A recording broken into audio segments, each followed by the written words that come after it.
fancy a look at the list, do you? Quick look.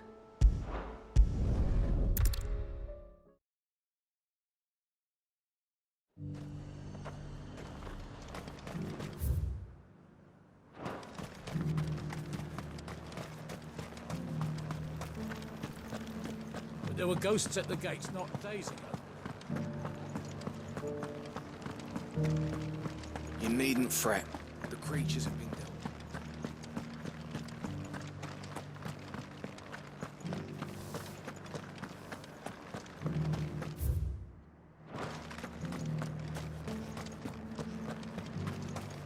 We're still alive, aren't we? Yeah, but only because of the day. Oh, Clive, my wards and I may soon be without a home. What's happened? The High Cardinal has descended from his lofty throne and taken up residence here in Northreach. The High Cardinal? Leader of the Council of Elders, second only to his Radiance at the head of the Imperial government. Not that any of those things still exist.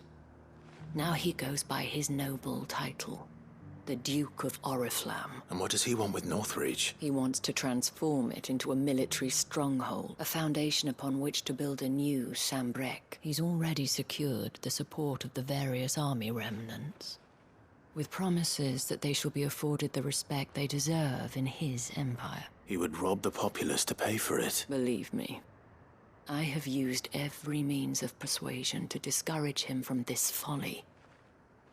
But for whatever reason, he will not listen to me. What does Captain Philippe make of this? When the town was under attack, it was him the soldiers rallied around. Couldn't he use that influence again? How? By speaking out against one of the most powerful men in Sambrec, a man whose stated aim is to revive the empire Philippe's comrades swore to serve. The captain can offer them a regular supply of gruel and an occasional trip to the Vale to help them forget the terrors they face each day. The Duke offers them a vision of strength and safety. No. Any attempt to incite mutiny would cost Philippe the support of his men, but given the mood around town, mutiny may yet be unavoidable.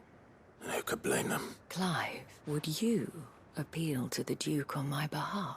For your services to Northreach, you have the respect of the soldiers, and they will take you to His Eminence if you ask them. And unlike Philippe, no bonds of loyalty prevent you from speaking your mind to the man. Well,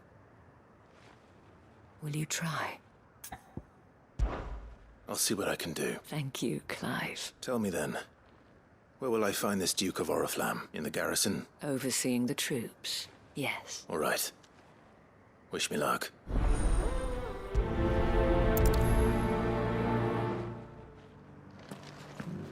I may have met this Duke before, at the Remembrance Ceremony. Let's hope I didn't make a strong impression.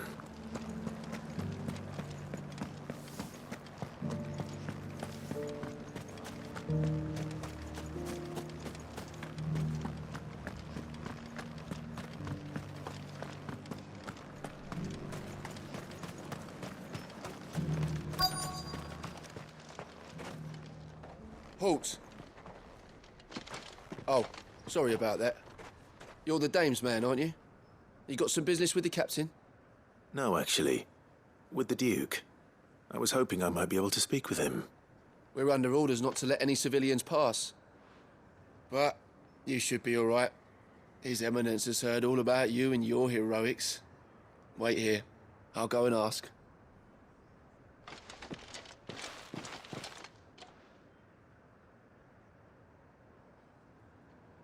So, you are the sellsword who lent his aid to the garrison. The Empire owes you a debt, and I shall see it repaid. But tell me, is it wealth that you seek, or favor? Neither, Your Eminence. I thought only to inquire about your plan to turn Northreach into a stronghold. Ah, I see. You are worried the expanded garrison will render your services redundant. Yet you needn't be. A proud fighting man like yourself shall always have a place here. Pride of place, in fact. For too long has the contribution of the noble soldier been under-reckoned. But no more.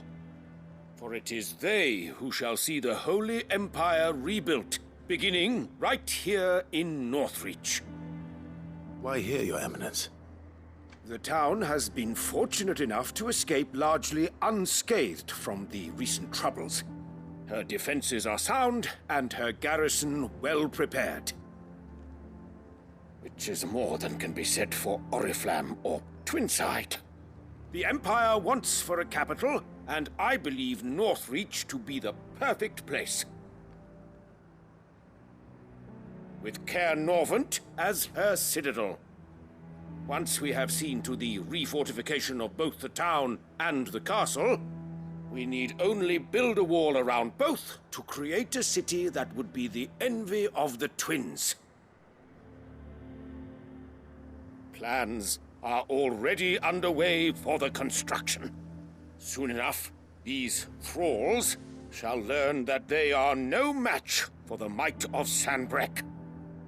I fear you underestimate how dangerous these creatures are, Your Eminence. Should they return in force, you will need all the people of Northreach to come together in defense of the town. Something they may be loath to do if they've been deprived of their worldly goods. The people will do as their leaders command. If Sanbreque is to be rebuilt, she will require a functioning government. One whose authority is beyond question. That is why this levy is necessary. So that any man who wishes to join the army might do so and be fed, outfitted, and paid as befits a defender of the Empire. And yet there are those who persist in peddling the treasonous lie that I seek to steal from the people and drive them from their homes. I suspect they're afraid of losing what little they have left. Precisely. The common folk have little and less, and you mean to deprive them of even that. You would sow the seeds of your new empire in your own salted earth. Sabine, we have discussed this. Yes, and I told you then how putting the empire before her citizens would lead only to revolt. Without an empire, there are no citizens. And in yours, there will be only beggars. Is that what Griga wills for her people? Do not take her name in vain, Sabine. I'll come back later. A citizens' revolt. I wonder what the people really think of the Duke's plan. It wouldn't hurt to ask them, I suppose. Let's begin with those on the other side of the wall. Oh, thank Griga. I left everything. As long as you remain, the Veil will see to your needs.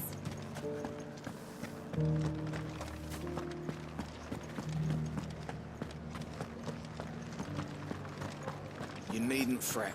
The creatures have been...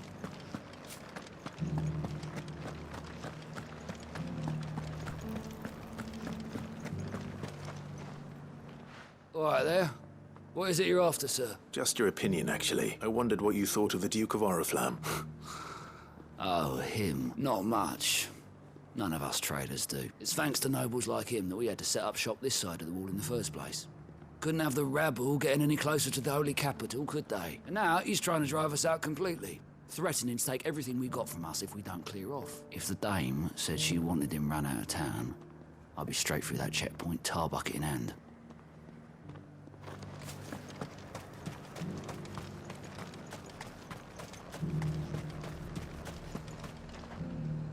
I've been hearing a lot of talk about a certain Duke. Nothing good, I'll wager. Going around acting like he owns the place.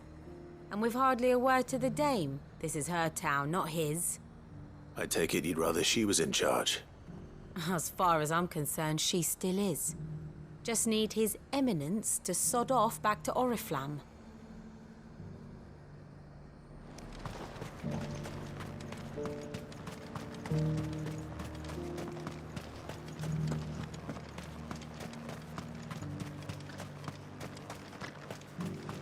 I heard the dame got an icon to rid the meadows and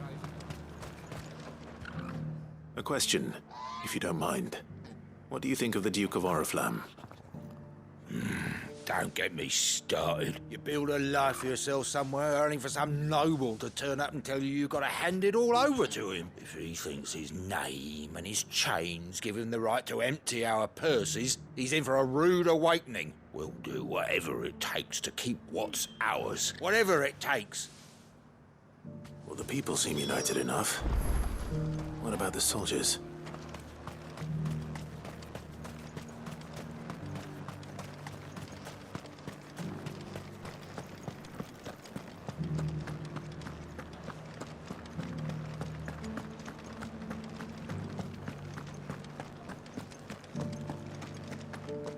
Those things I said before about not being able to fight. Excuse me, do you have a moment? I wondered if you'd mind sharing your thoughts on the Duke of Oriflamme. Well, he's made a lot of enemies coming in the way he did. But I mean, look around us. You can see the state the realm's in. The traders might not like having the screws put on them, but if they volunteered a few more of their hard-earned gil before things got bad, maybe they wouldn't have to. I think the Duke's got a point when he says rebuilding the Empire's the best way of making sure we're all protected. And if that means people who don't know one end of a sword from another have to make way for those who do, well, that's just how it goes.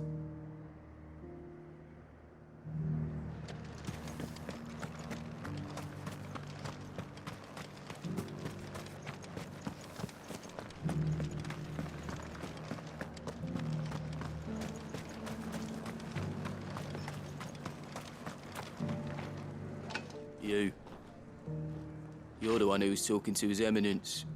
On the Dame's behalf, yes. I was trying to persuade him not to take the people's goodwill for granted, but it seems my words fell on deaf ears. What do you think of his plans? I'm a soldier, mate. He tells me what to do, not the other way round. Listen, I've got nothing but respect for the Dame, but I've got a family to look after. That's where my loyalties lie, not with the town or the Empire, but with my wife and children. If the Duke can get us cement and the equipment we need to fight off those blue-skinned bastards, I don't care how he does it.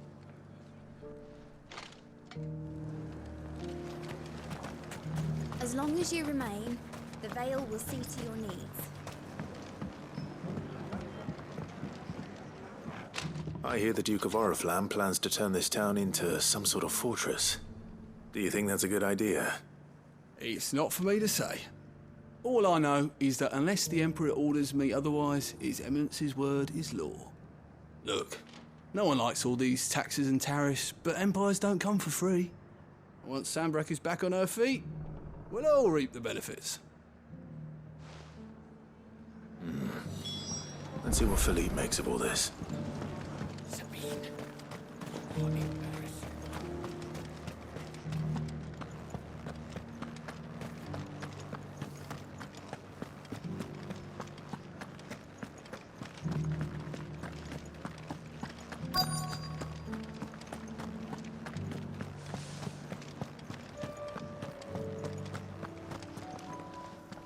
Captain, do you have a moment? For you? Certainly. Clive, wasn't it? Thank you for last time. How can I help you? I wanted to ask you about the Duke of Oriflamme. Do you intend to go along with his plan? But to tell you the truth, I'm in two minds. It's my sworn duty as a captain of the Imperial Army to obey his orders. But I can't say I agree with him. Philippe, I remember you saying that you became a soldier to protect the people you loved. The Dame included. That's right. I did. Well, she doesn't agree with the Duke's orders either. She thinks they could tear Northreach apart.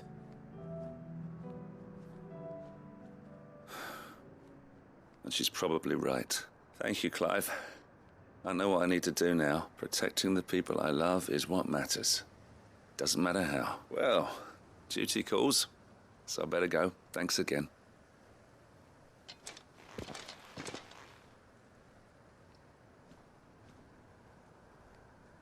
It seems Philippe wants to do the right thing at least. I expect Isabel will be pleased to hear that, if nothing else.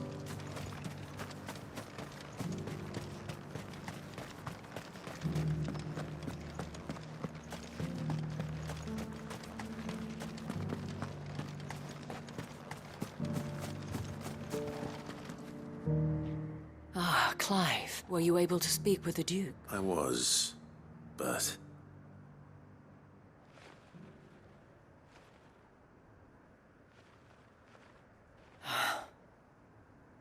So Northreach is to be a fortress after all. Well, it will certainly help to hold back the thralls. There's no denying that. Though I doubt it will come as much consolation to the townspeople whose worldly goods are confiscated to pay for it.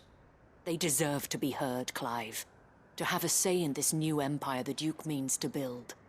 Sadly, His Eminence values their obedience more than their opinions, and hopes to reassert the authority of the state. I fear he sees the people as mere pawns on his chessboard to be sacrificed for the greater good. Needless to say, they themselves are of a different opinion, and would rather their destinies were in your hands. The soldiers, meanwhile, are content to follow their orders. And not just because of the Duke's rank, but because of his vision. I thought as much. Had I sworn to protect Sanbreque, I dare say I too would want nothing more than to see it rise from the ashes. Thank you for trying. But the battle is lost. I don't know about that. What happened to your uniform? I handed it in, along with my resignation. Told the lads I wished them well, but that I owe it to those I love to call it a day. But why? Because I realize what really matters to me. Not following some nobleman's orders for the sake of it, but protecting what I care about. Protecting Northreach. I honestly don't know when those monsters will return, but I'm certain they're not finished with us yet. And when they do come back, we need to be ready for them. We need to stand together, all of us. And with you to lead us, milady, I reckon we can do it. It was you who finally convinced me, Clive. There's no point following orders if they go against everything you believe. Indeed. All of us, standing together. That has always been Northreach's best hope, and one which still lies within our grasp. We have only to turn our attentions to the true enemy. Thank you, Philippe, for showing me what I must do. Anything for you, milady. Speaking of standing together, would you mind if I borrowed a few of the lads from the Vale to help keep watch around the town? I fear His Eminence has loftier tasks in mind for the guard. Not at all. Be my guest. Wouldn't be the first time.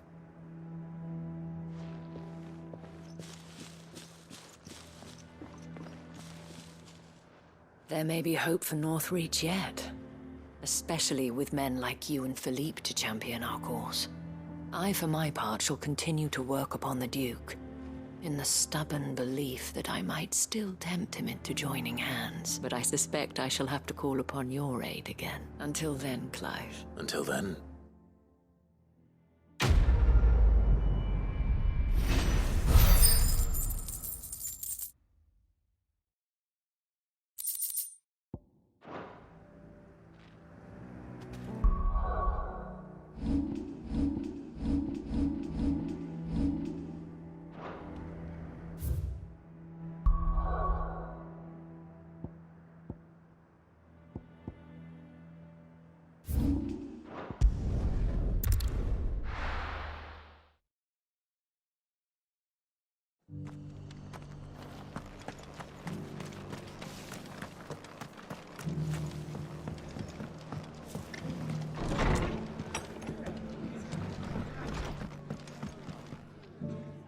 Clive, I was just about to send for you. I'd like you to take something to Sir Wade up. Seeds for planting.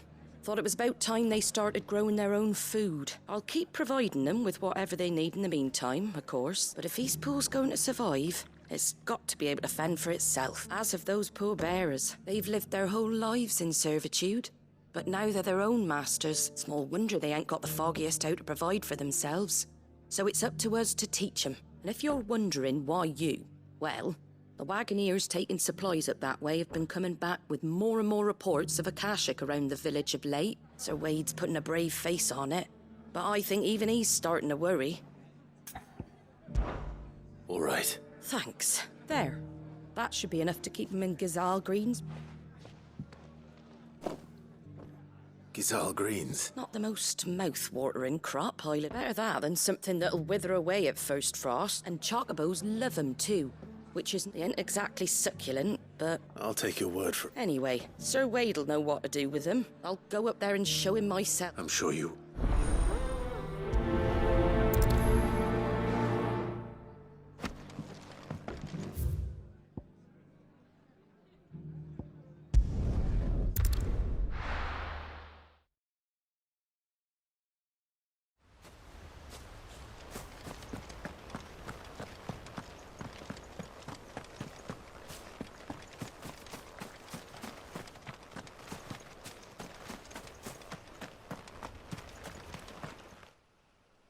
Ah, Lord Rosfield. What brings you to Eastpool? A delivery from Martha.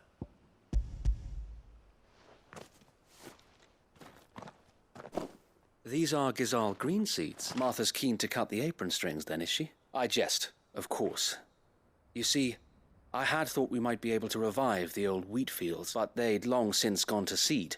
Martha was hoping he might be able to show the bearers how to plant and tend so that they'll be able to fend for themselves. That's not a bad idea. These bearers had only recently escaped their bonds. They know little of freedom, of providing for themselves and their loved ones. Unless we teach them how to live like free men, I fear that all we have achieved in bringing them here is to exchange one master for another. Not that myself and the Guardians have been the best example to them so far. It's about time we all started to provide for ourselves.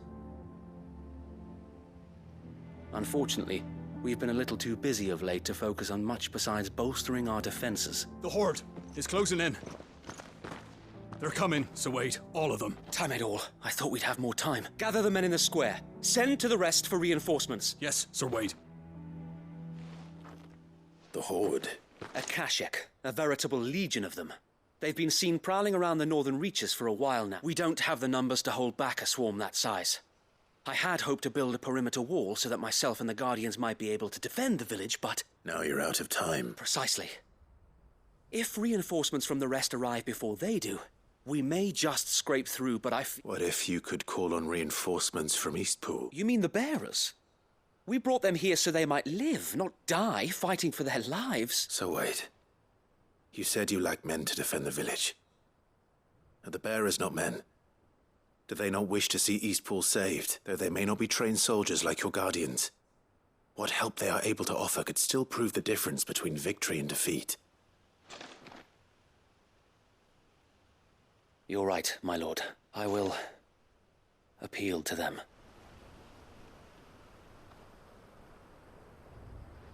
My friends, I humbly beg your aid. We Guardians are few and our enemies many. But I swear we can defeat them with you at our side. You would send us to the slaughter. To serve as bait for those fiends so that you and your men might be spared. And to think we trusted you. Say what you will. A home is not worth dying for. But it is worth fighting for. Sir Wade fights to give you lot a chance. Just like I do. Just like Sid does. We all wanted to give you a home where you could be free. And you got one, didn't you? This place, Eastpool. This is your village. Your home. And if you don't fight to protect what's yours, you'll lose it. You know I'm right. This world wants to take everything from you. Everything. Your homes, your freedom, your very lives. So then, are you going to stand by and let that happen to you? Are you going to accept fate like good little Bran did and die, having never stood up for yourselves? Or will you fight like free men and women?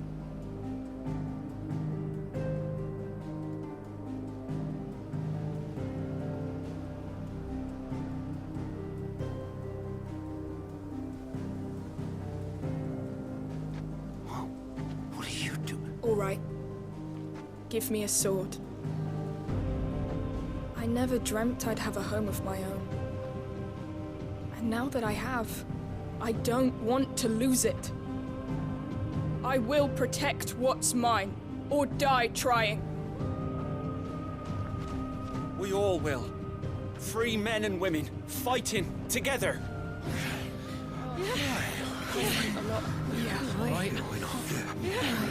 For Eastpool! For Eastpool!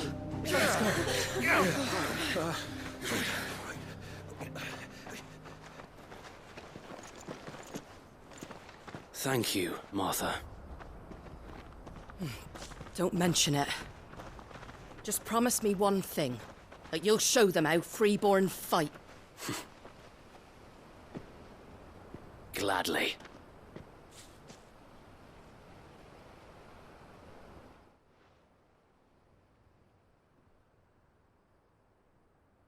Well, if it was numbers you were lacking, you certainly won't be now.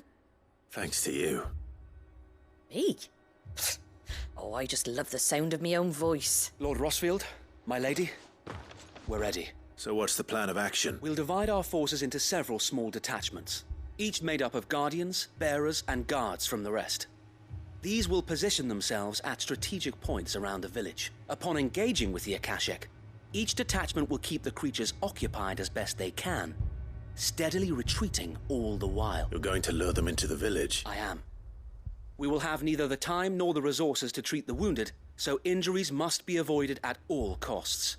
Instead, we will focus purely on defense at first. By coordinating our withdrawal through the use of messengers drawn from among the bearers, we will aim to have the swarm converge at a point of our choosing. With luck, that point will be the village square.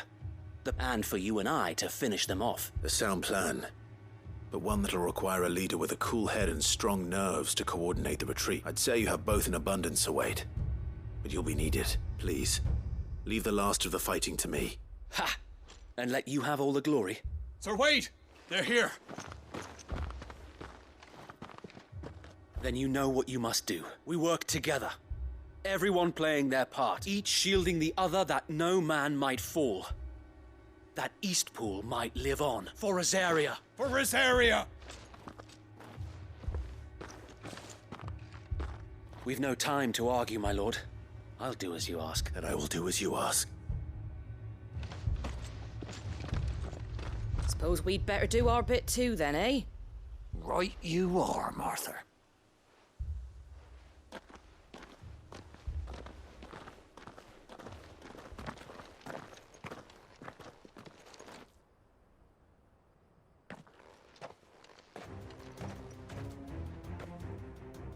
The calm before the storm.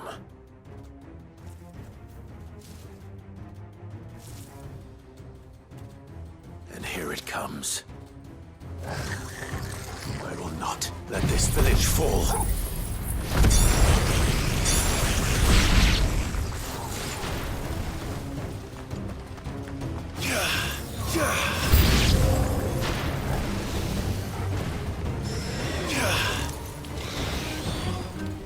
To me, boy!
like that's the last of them. Lord Rosfield! Change of plan! What is it? Owl from the rest. An Akashic curl's been sighted on Rhiannon's ride and is headed in their direction. Well, the better half of her guard is here. So wait, how many Akashic remain in Eastpool? Hard to say. My men are still facing some resistance, but I think the worst is behind us. I could order a detachment or two to fall back and... No. Let them finish the job. You stay here too, Sir Wade. Your men need you. I'll go after the Curl. Join me only when Eastpool is won. If you're sure, my lord. May the Founder protect you.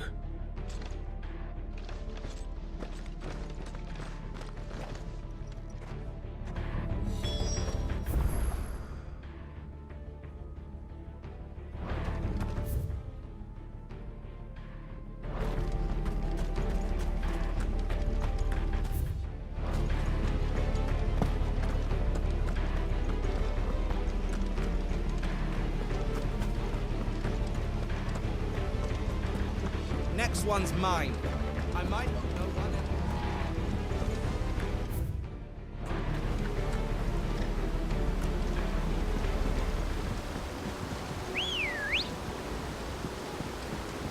Come on. Yeah!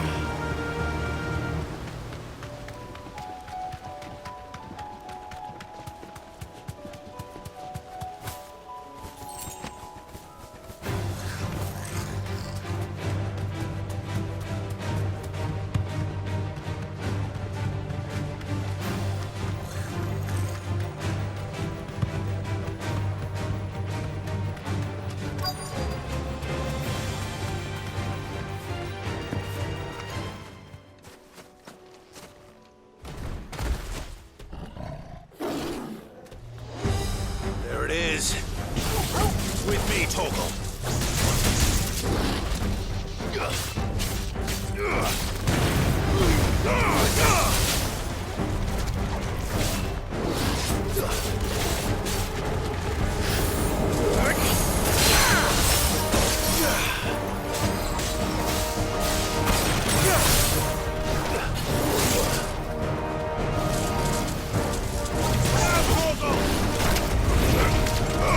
I'm hurt, Torgal.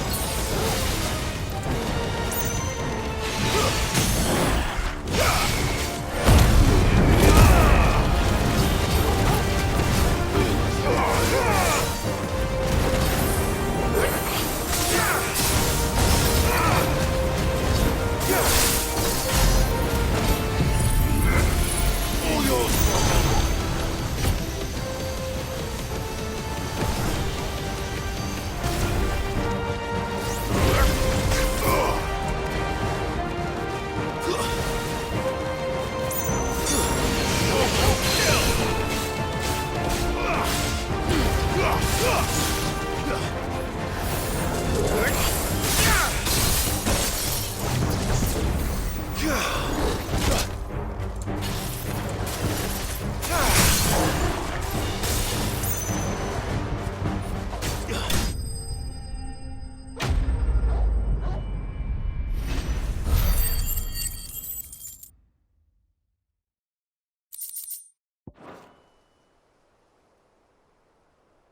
All right.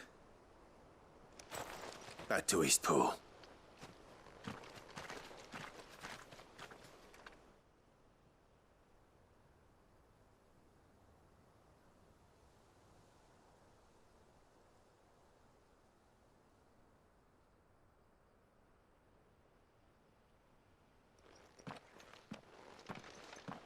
Lord Rosfield, the Curl, is it? It's dead. Thank the Founder for that. And for you, my lord. We were able to eradicate the rest of the Horde. I have guardians posted around the village to keep watch for further attacks, but all seems quiet for now. I hesitate to say it, but I think it might be over. I think it might.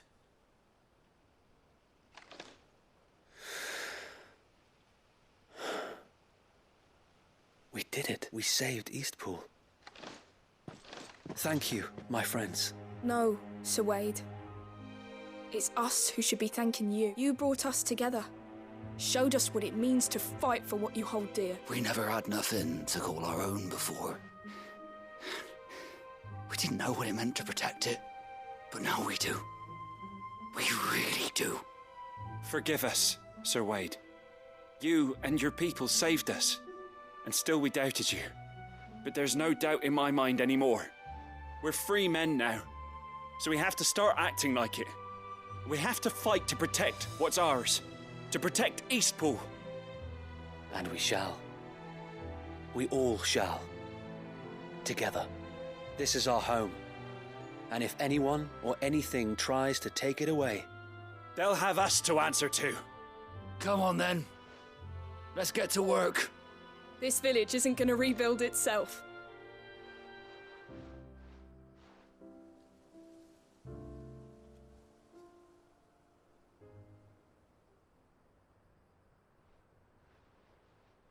They're not slaves anymore. No.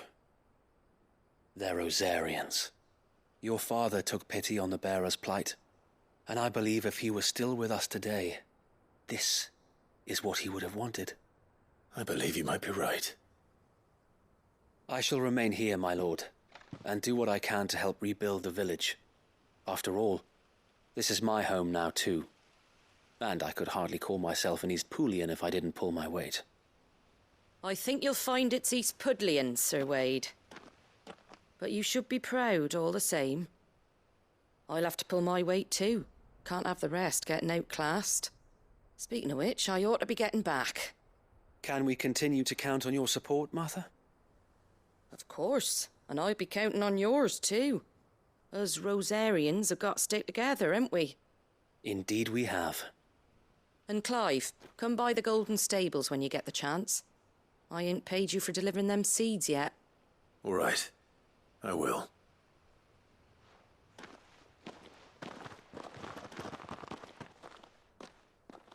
Lord Rosfield, do you remember our very first mission together? Clearing the goblins from the Stillwind marshes? How could I forget?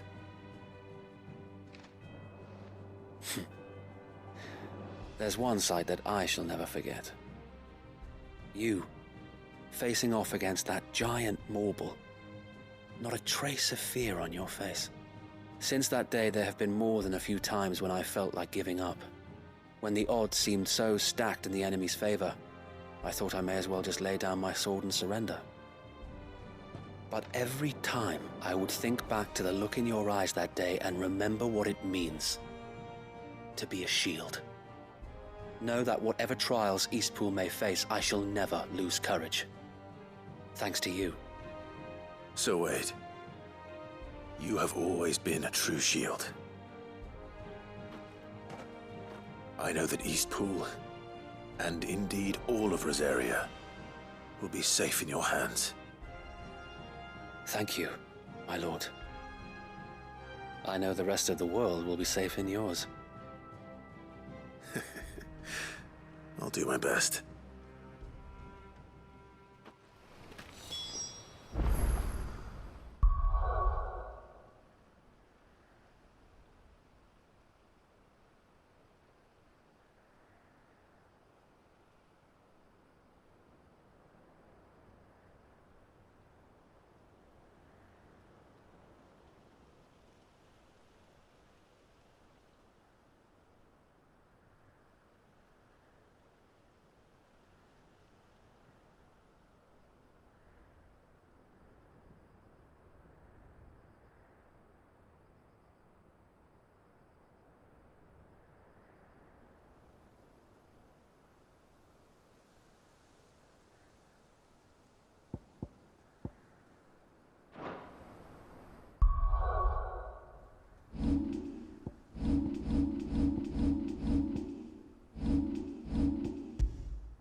The hero return? It's lucky you came by when you did. Not only did my seeds get delivered... I just did what I could. And it's only right. Take it, before I change my mind. Thank you, Martha. So, Eastpool's finally back on its feet again, and a home to free bearers. Well, it was your idea. I know that, but I never stopped to think what it would mean. Though I suppose the rest ain't much different nowadays. You know, bearers living free like that. Reminds me of when I first met Sid. Loath as I am to recall that particular day. I take it you didn't always see eye to eye. Well, if you really want to know, I started doing what I do long before I met Sid. In fact, that's how I met him. He showed up at the stables one day, asking questions about who'd been buying up bearers. Founder knows what he thought I was doing with them. Running a hunt, poking around in their innards. Something awful anyway. Me, I thought he was a new constable. Thought the game was up. But somehow we both managed to work out what each other was about. And before I knew it, the cheeky arse was rattling on at me about how I was doing it all wrong. After all my hard work, told me I was giving them relief but not freedom. That my bearers were still dying as slaves. Got right under my skin it did. Told him if he didn't like it, he could bugger off and report me to the garrison. And do you know what he did? He smiled. And then he laughed. And then I did the same. We made a pact that day, that whenever one of us was in need, the other would always be there for him. And you were? Well, we both wanted the same thing. To make life better for bearers, just like your dad. Do you know I was born right around the time Elwyn became Archduke? Growing up, I saw how he tried to change things. He certainly didn't lack for ambition, that one. Indeed, but the loftier one's ambitions, the harder they are to achieve. Which is why those of us who follow in their footsteps need to finish what people like Sid and my father started. Suppose you're right, aye. And if we don't manage it, there's always them who come after us. Good thing we've got a few half-decent sorts waiting in the wings, eh? It's almost enough to give you a little bit of hope. Just a little. Anyway, enough nattering. Better get back to work. Let's see about making everyone some dinner, shall we? The least the folks who saved Eastpool deserve is a hot meal. That sounds like a wonderful idea.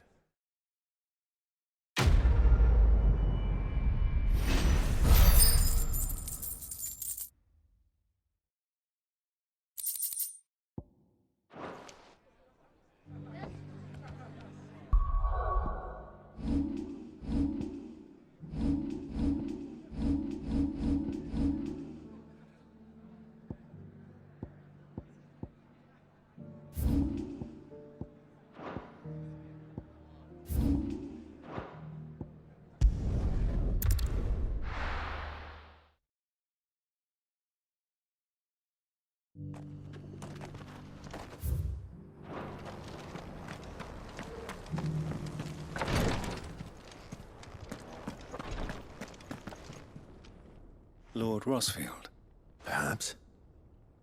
My brother said that your order was helping him with his quest to uncover Ultima's origins. Have you learned anything of note since last we spoke? Little and less, I regret to report. I see. Be assured, however, that we will not rest until the truth is known. Even now, our archaeologians scour ruins in every corner of the realm. Fallen ruins, I take it. Dating back as far as Phoenix Gate. Indeed. Ultima's thralls are oft sighted among the remnants of the fallen civilization, as if protecting the secrets concealed within. Secrets we'd see unearthed. Should our methods be of interest, my lord, mayhap it would please you to observe some of our number at work. Would that be possible? Of course. A survey is being conducted not far from here. Perchance you are familiar with Kretov, a small hamlet built around a fallen airship. I was due to visit my colleagues there to collect their preliminary findings, but if you would consent to do so in my stead, I'm sure that they would be honored to relate any discoveries they have made to you directly. All right. I'll go and meet with them. They will be most gratified, I am sure. Might I suggest you take the road through Titan's Wake? It will lead you straight to the village. Thank you. I will. I wish you a safe journey, my lord.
this won't be easy.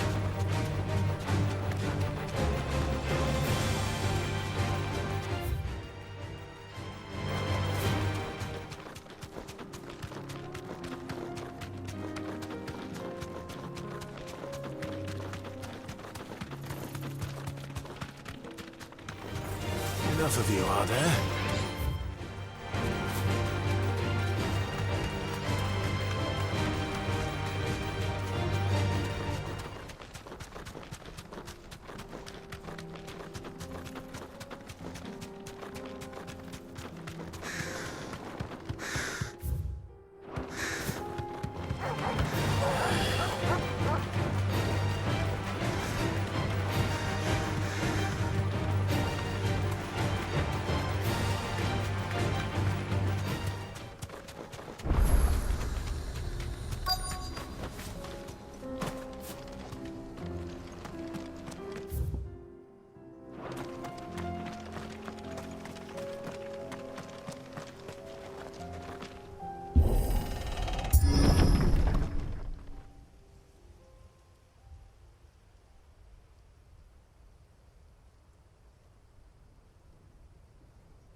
Oh no.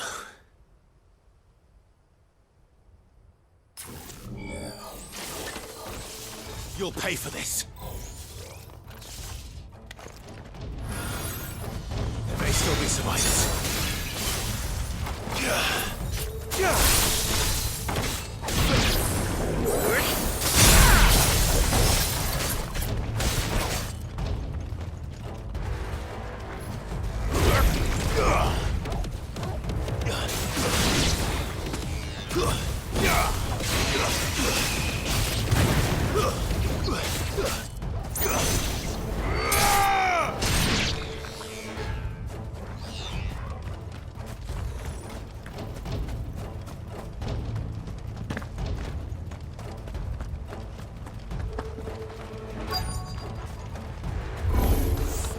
Whatever that thing is, I'd say it's their leader.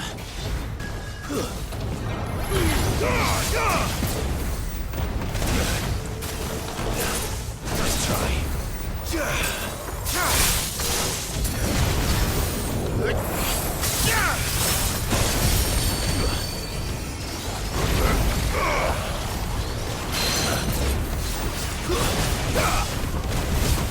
All yours, Muhammad!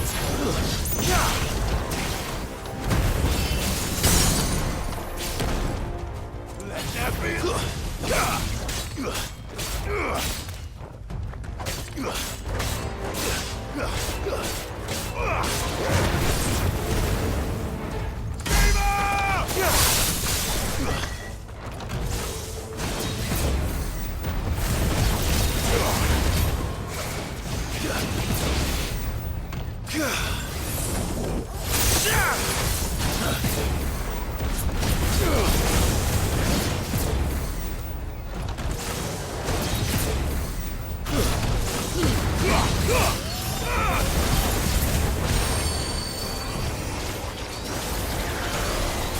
Too slow.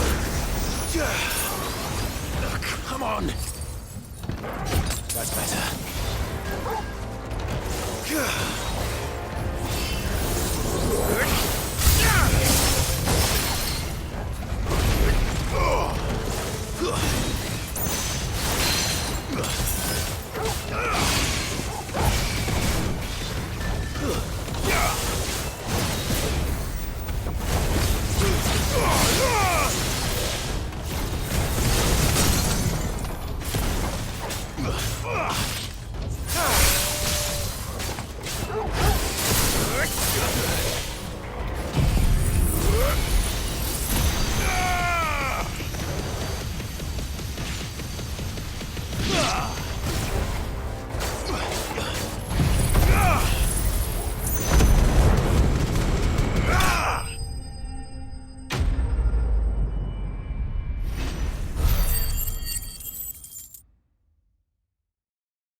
Should have stayed in the past.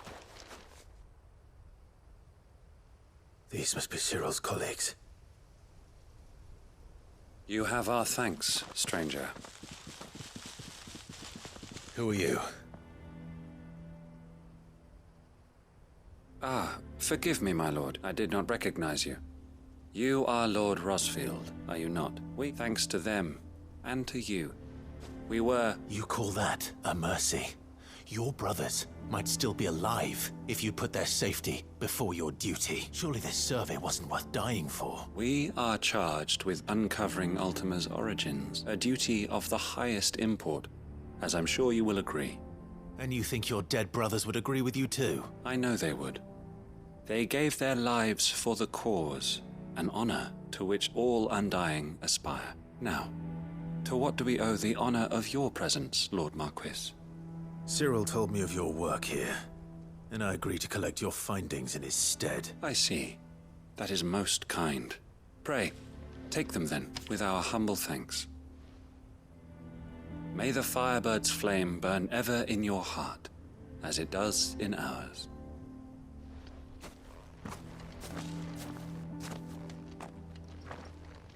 It's one thing to lay down your life for another, but for a survey...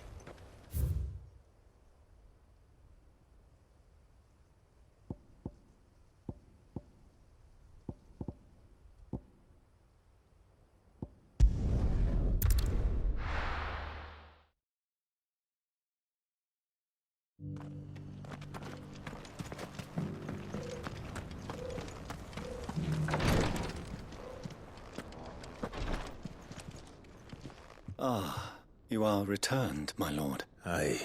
Here. Take them.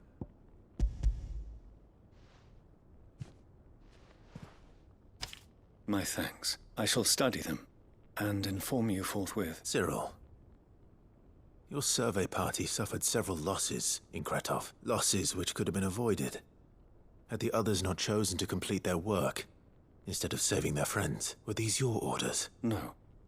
This was their choice. Every Undying devotes his life to the service of the Phoenix. It is our sole duty, and should we die in discharging it, so be it. Even when death is avoidable. My lord, I fear that this is not a point over which it would be fruitful to argue. The Undying have served the Phoenix for countless generations. And your opinion of our methods, however earnest, is not like to change them. We live to serve the Phoenix. Our very order exists for that purpose, and that purpose alone.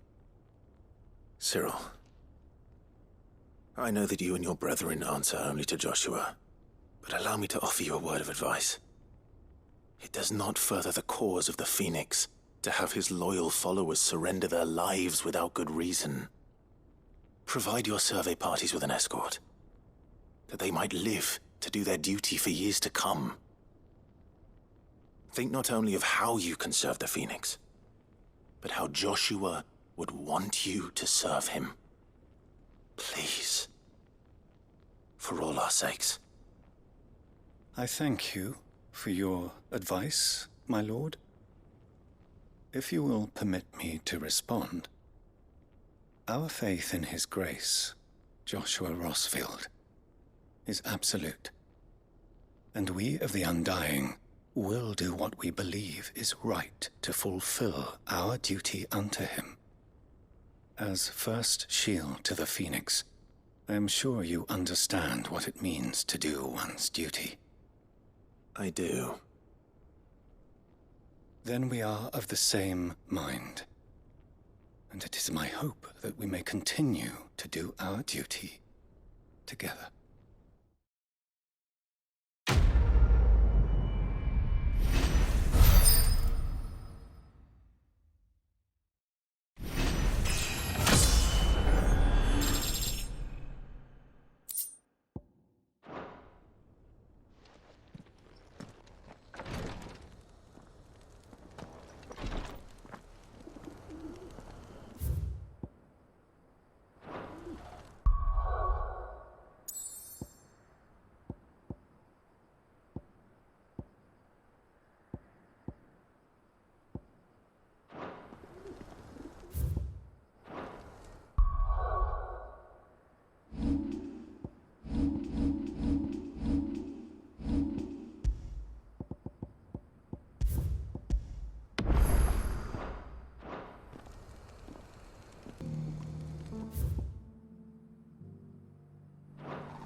What's happened?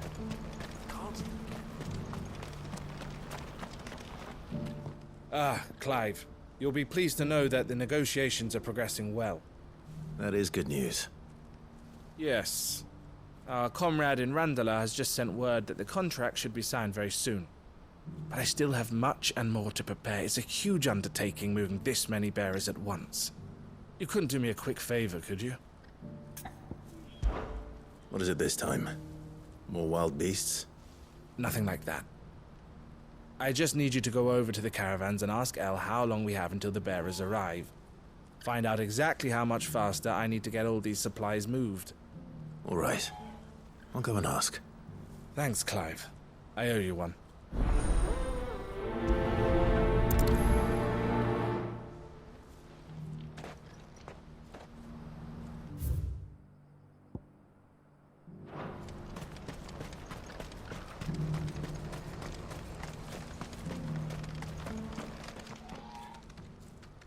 Don't blame yourself, El. This is their fault, not yours. I know, but... No buts about it, all right?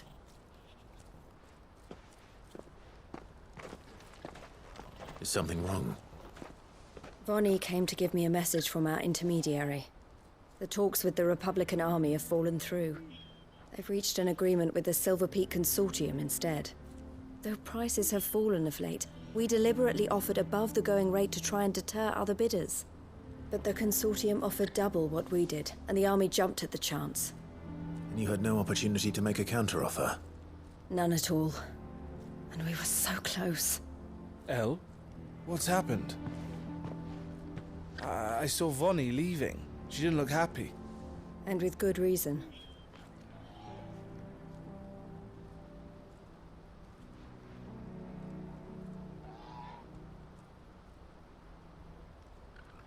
But I thought we were the only ones the Fist were speaking to about the bearers. How did the Consortium even find out about this? It's not so surprising. They have ears all over the Republic. This isn't over. The Consortium will have to sell these bearers eventually, and at the price they paid, buyers will be few and far between. I'm going to Randalar myself. Alone? You sure that's wise? Are you offering to be my bodyguard? How kind. Meet me at the checkpoint near the capital gates. I'll send an owl ahead and request a meeting. You go to Cashlock, Theo, and get everything ready. We've waited far too long as it is. Even if I fail to free these bearers, there will be others. Someone needs to prepare the place and keep any prowling beasts at bay. Oh, and that's me, is it? Well, it looks like I'm following orders till she gets back from meeting the Silver Peak Consortium, who've been doing their best to undermine our scheme. She'll never join them after this, surely. No, she said it herself. She still has plans for Cashlock, even if this one falls through. She means to stay with us, then. I can't say I'm not happy to hear it, but... is this what she really wants? You have to trust her. You're right. It's what she wants now. And if El's off fighting for the cause, I should do my part too. So I bid you farewell and safe travels, my friend. I'll gather my men and leave for Cashlock. We'll make sure the place is well stocked and defended. You go to Randalar and see if you can stop my sister biting the Consortium's heads off. If she won't consider her prospects, someone has to. I'll do my best.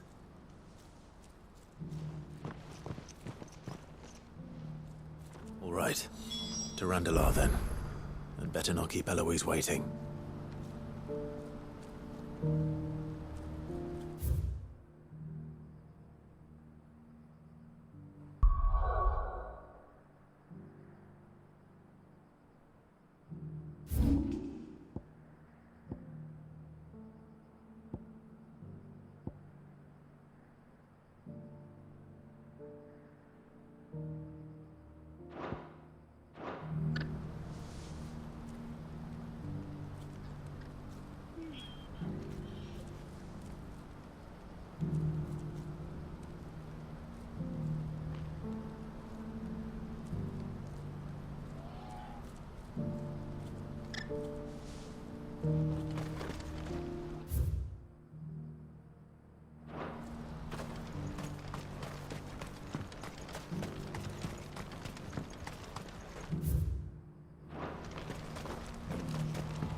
What's happened?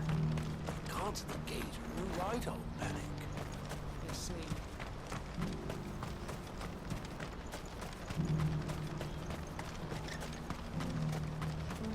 What I wouldn't give for a hot meal. Looks like this is the end of the road for us. When are they gonna let us through?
Fly, Ambrosia.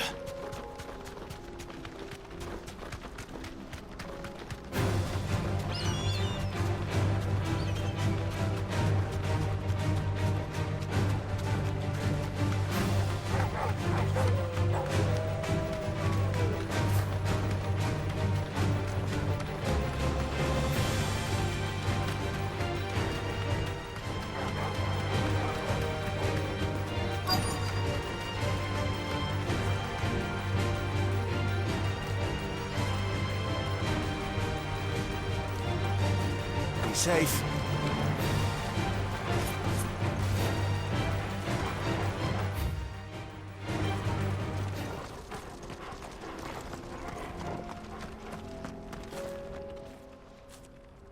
I hope I didn't keep you waiting.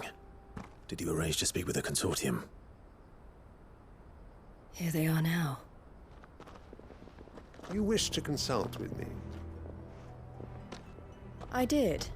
It's about the bearers you recently purchased from the Fist. We had all but finished making arrangements to buy them ourselves, and then you stepped into the fray. You misunderstand. The consortium had an interest in purchasing them from the very first. It was only our regard for you that kept us from bidding.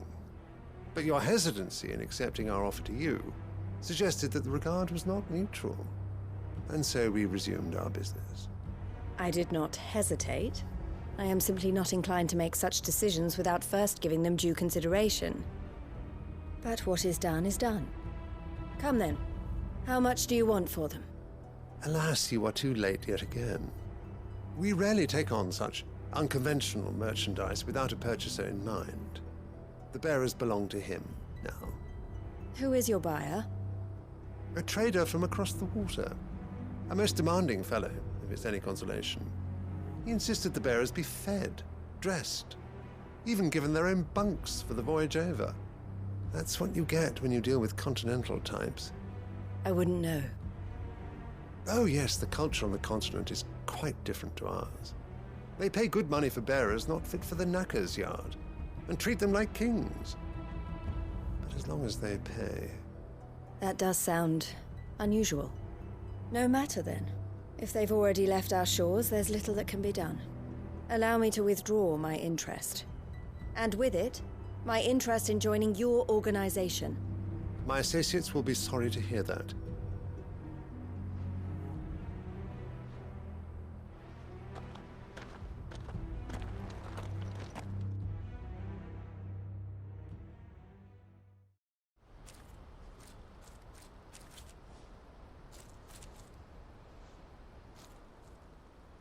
I'm sorry you weren't able to save them.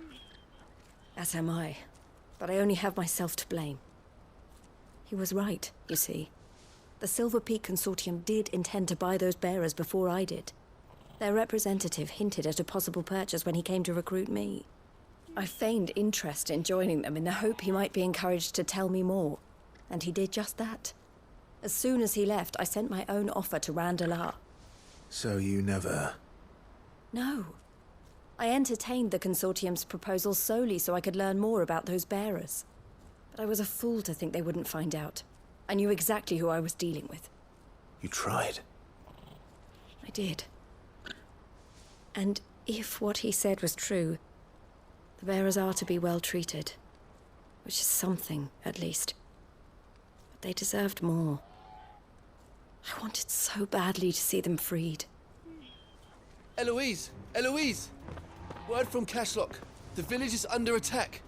A pack of beasts have come down from the mountains, and there's a dragon at its head. Theo and the others are trying to hold them off as best they can, but the odds are against them. They need help, and fast. Theo! I'll go on ahead.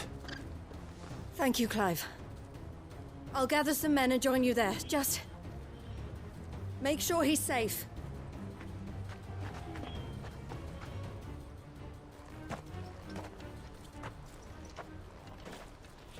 Hold on, Theo. I'm coming.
fight.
No need to ride from here.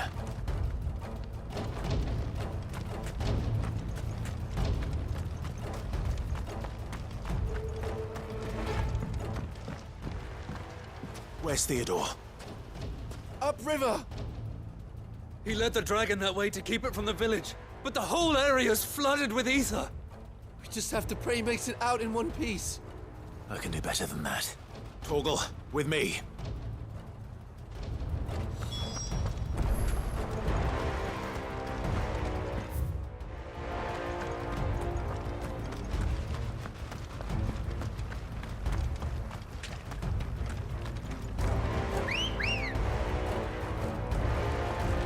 Let's go.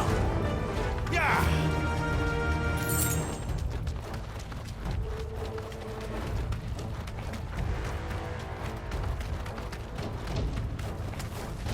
Be safe.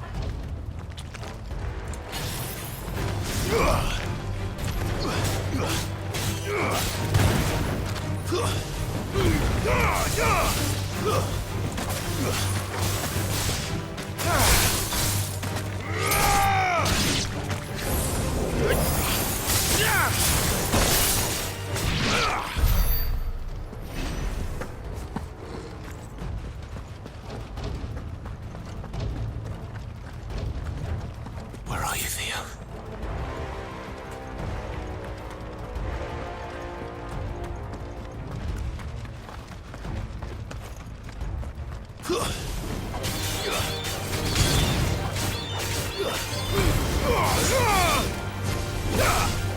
It's over.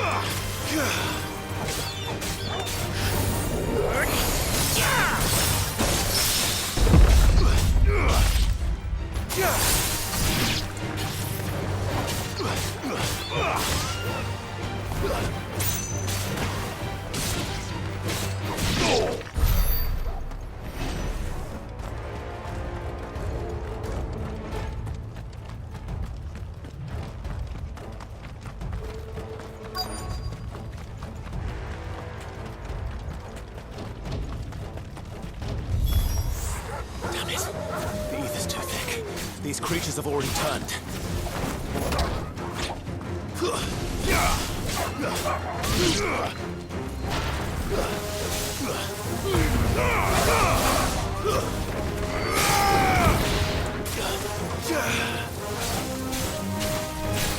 Nice try.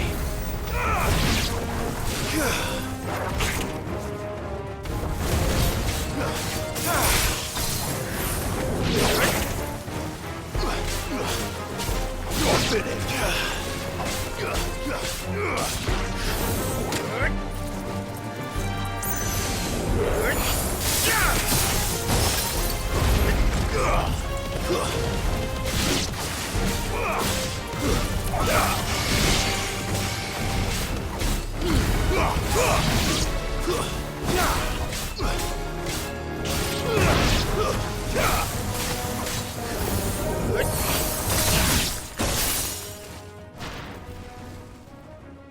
I can't waste any more time. I need to find Theodore before that dragon does.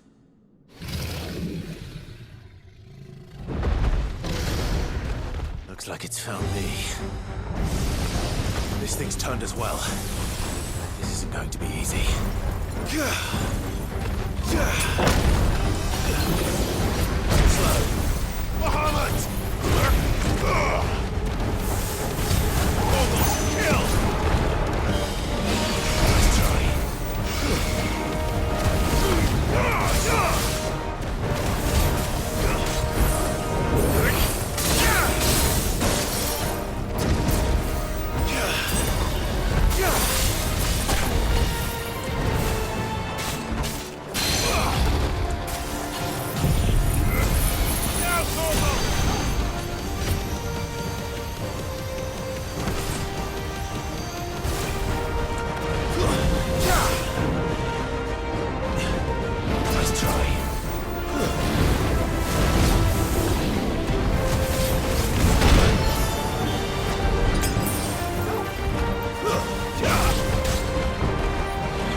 Clive?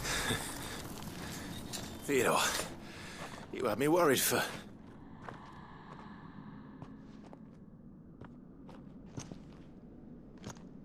We have to get you out of here.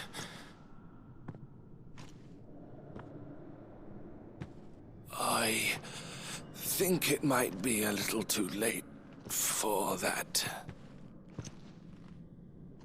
Bearer or no, there's only so much ether a man can take, and that Drake just wouldn't let me leave. You have my thanks, Sid, for finishing what I could not. For keeping Elle's dream. Theodore!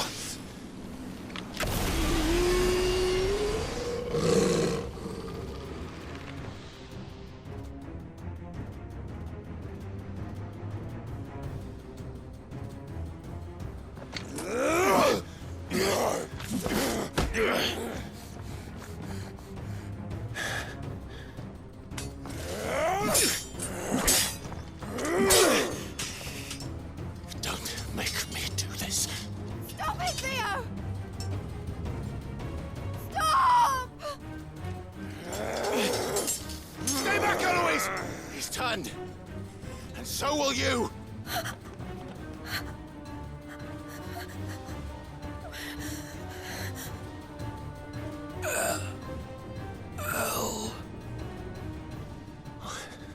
Theodore.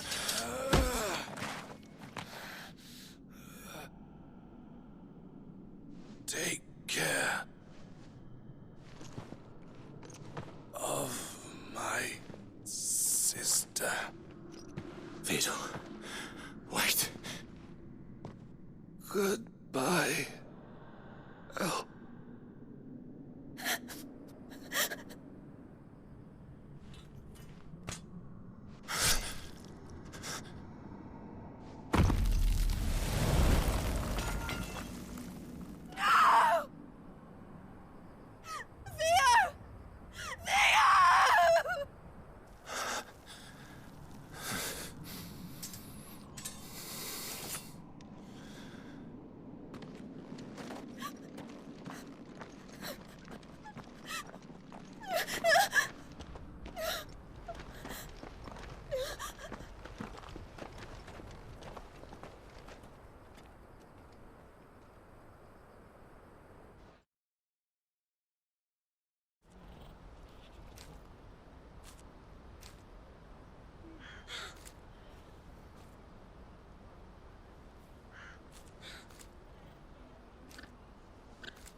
Thank you, Clive.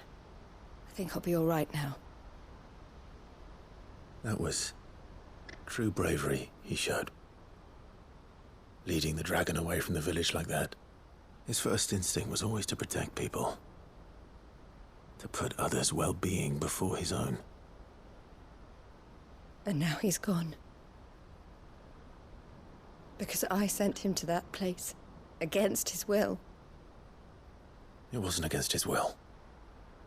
He was ready to do whatever it took to show you he could stand on his own. So that you would finally be free to live your own life. To live my own life? He never could come to terms with the choice I made. What exactly happened? You once told me Theo was the first bearer you ever helped.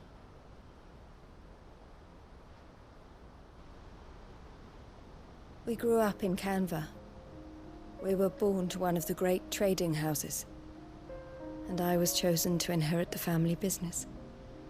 I had my father's head for figures, you see. Theo did not. While I studied the art of commerce, he played at soldiers instead. A late bloomer, in more ways than one. For unlike most bearers, it wasn't until his 15th summer that his powers awakened. My parents tried to drive him out of the house and into the care of the constables. But before they could, I took him into mine. Theo told me something else. He clearly admired your devotion to the cause of freeing others like him from slavery. But he said you deserved a better life than this. He wanted to free you from what he called your bonds, just as you freed him from his. I would be lying if I said I had not wondered from time to time how much easier my life might have been if I had allowed Theo to be taken and devoted myself to the family business instead.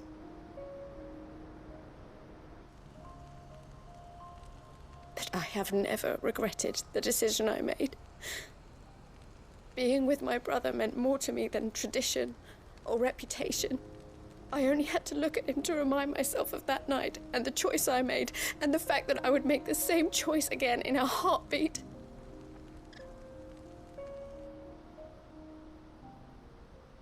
He was never a burden. How could he even think that? If anything, I was the one who weighed him down. You weren't, Eloise.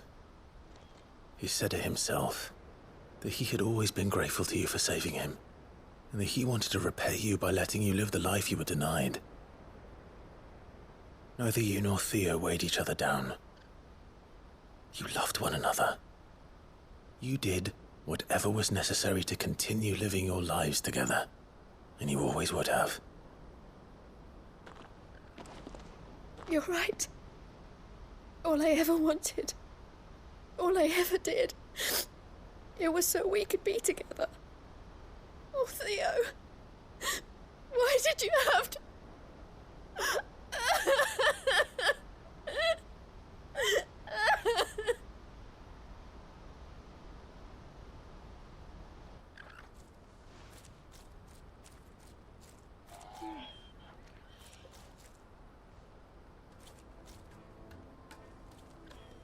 I know Theo wanted me to move on, but I'm staying here at the Crimson Caravans to continue our work.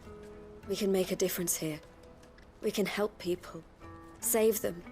I need nothing more from life than that. So I'll carry on doing what we do, ensuring that goods, people, bearers get where they need to be, bringing smiles to people's faces just like we always have, and to Theo's. Wherever he is. This is the life I have chosen. The life I will always choose. I've made a choice of my own. To continue helping you however I can. Whenever you need it. Thank you, Clive. Let's go on together then. For Theodore.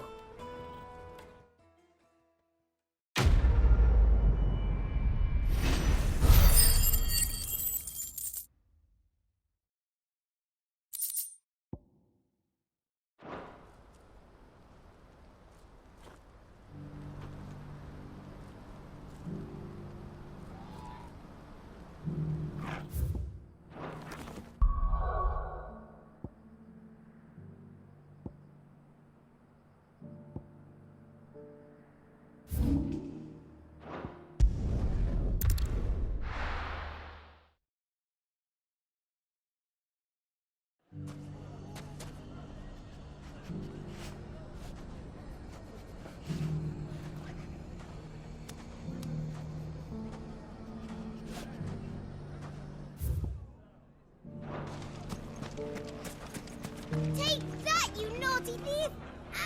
Clive! To what do I owe the pleasure? I just wanted to see how the town's been faring since you brought everyone together. Since we brought everyone together, all is absolutely wonderful. Conrad and Natalie's hands remain safely away from each other's throats and firmly at the helm. Our stores are full, and the bandits still too disorganized to raid them. Just as the good Lady Jane and Lord Underhill intended. Are you a lord? Lubor's going to be one too. They're going to make him the Lord of Dalimil, because of how he stopped all the grown-ups from fighting. It's the mayor of Dalimil, dear child, and the vote hasn't taken place just yet. But if the people wish me to lead them, I shall. And my first act will be to build a school so that menaces like you two learn not to interrupt your elders. Speaking of menaces, there may be a rather worrying one just over the horizon. May there indeed. I'm afraid the example Conrad and Natalie set in putting aside their differences and presenting a united front might have caught the bandits' attention. And they might have elected to take a similar approach. They have formed what one could call a League of Outlaws, and they grow more organized by the day. But we'll fight them all off just like last time, no matter how many of them there are. Won't we, Lubor? Of course we will. If we continue to work together, we can overcome any challenge we choose to face. The longer we avoid facing this one, the more difficult it will be, until the only way to overcome it might be to run for the hills. Our best hope is to nip these efforts at organization in the bud, by finding those ne'er-do-wells who have yet to join the cause, and ensuring that they never do. Perhaps a certain Lord Underhill might be willing to lend us his aid once more? How could I refuse? Thank you, my lord. Victor will fill you in on the particulars. I have him stationed by the desert gate, receiving and collating reports from my scouts. Such an amenable soul. He reminds me of you. I'll go and speak with him.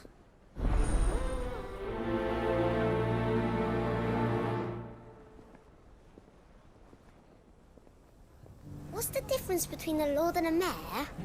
That's easy. One of them swings a sword, the other forges them.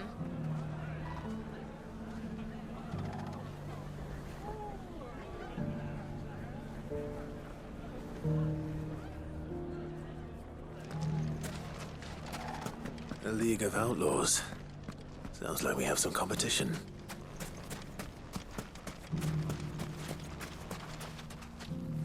Still in Dalamil, Victor? Ah, Sid. I thought you'd have returned to Cosnis by now. I did. Then I came back. I've developed something of a fondness for the place. And having worked so hard to see it saved from one fate, it would seem remiss to abandon it to another.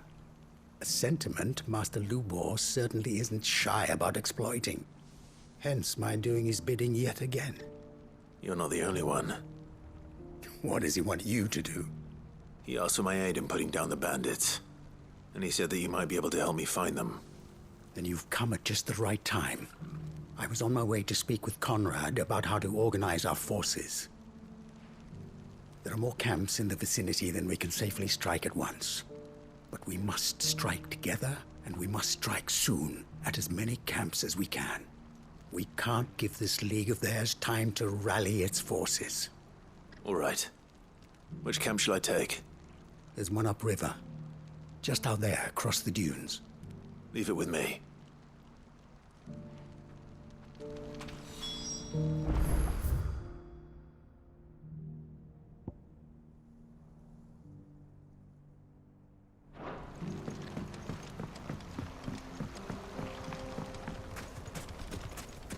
Those ne'er-do-wells want to band together.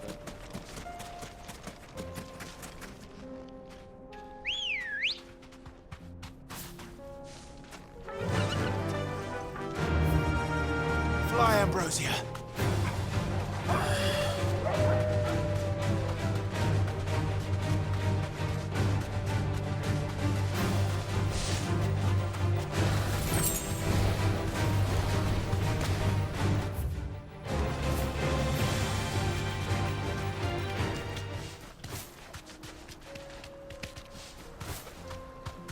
That must be the camp Victor mentioned.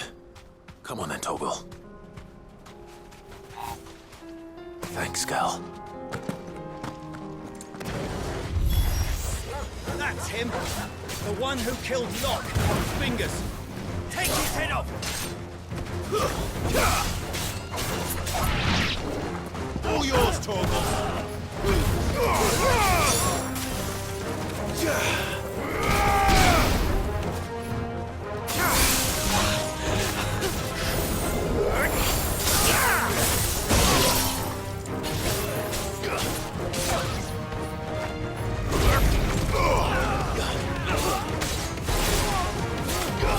It's over.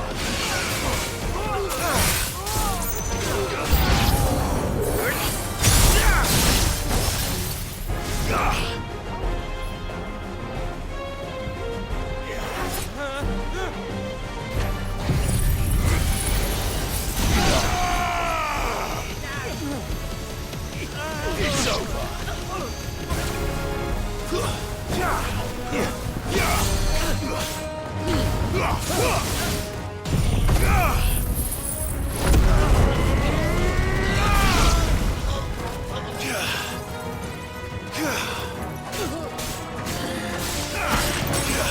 Stay down.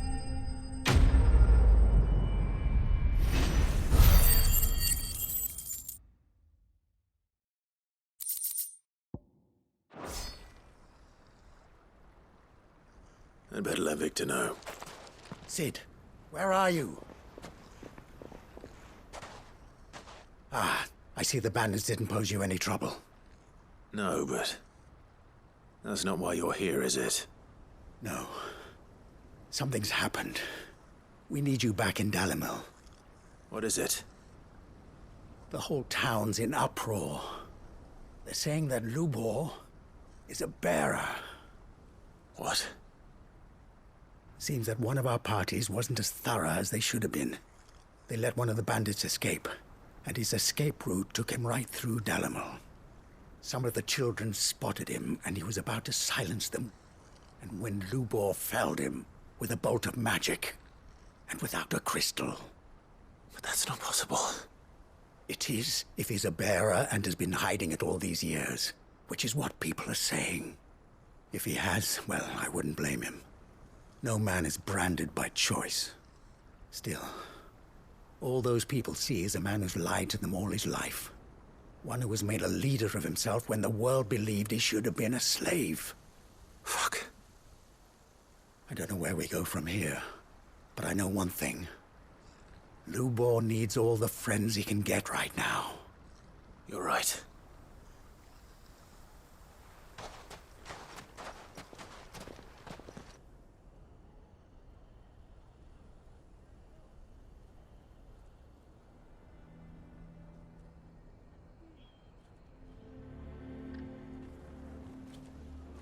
And now everyone knows.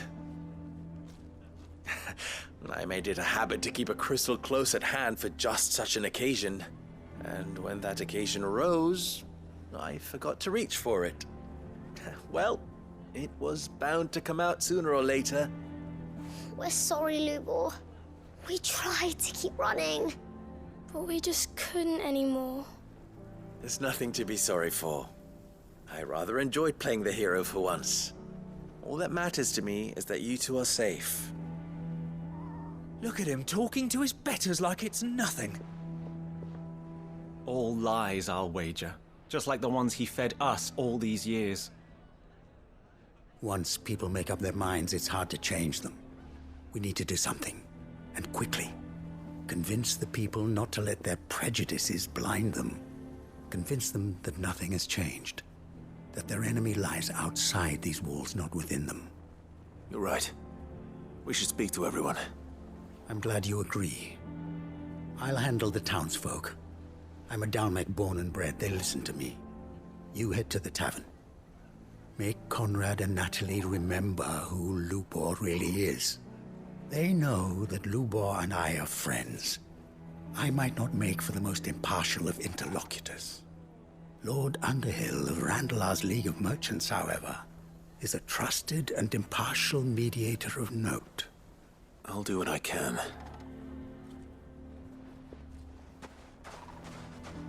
Lubor, stay here with the children. I can't promise anything, but we'll try. And that is all I can ask of you.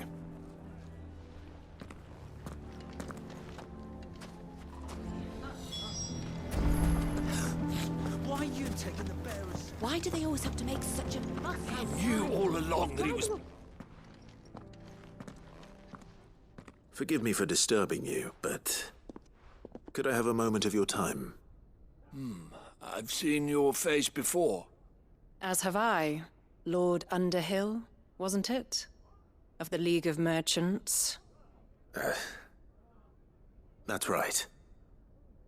I wanted to speak to you about Lubor.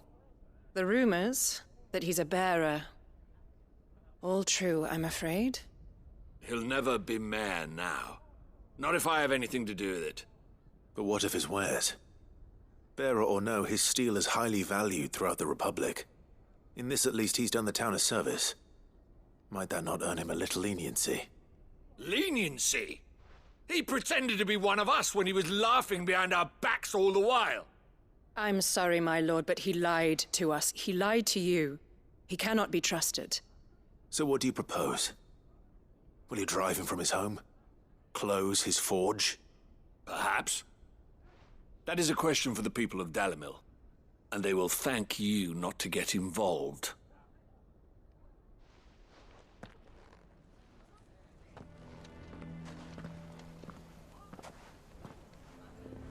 The townsfolk have made their minds up. There was nothing I could do. Nor I. Conrad and Natalie refuse to consider anything but their own wounded pride. You never know. Once their anger is cooled, they might see things differently. For now, we should report back to Lubor. All right.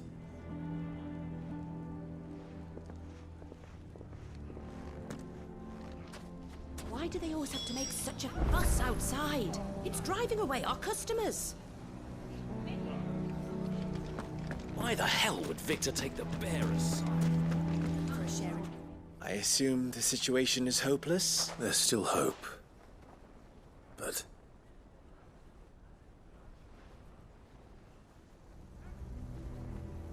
But perhaps not in this lifetime, I think it's fair to say. You mustn't think like that, Lubor. Give them time. They'll come around. We'll talk some sense into them in the end, you'll see. No, you won't. And your efforts would be better spent elsewhere. But Lubor...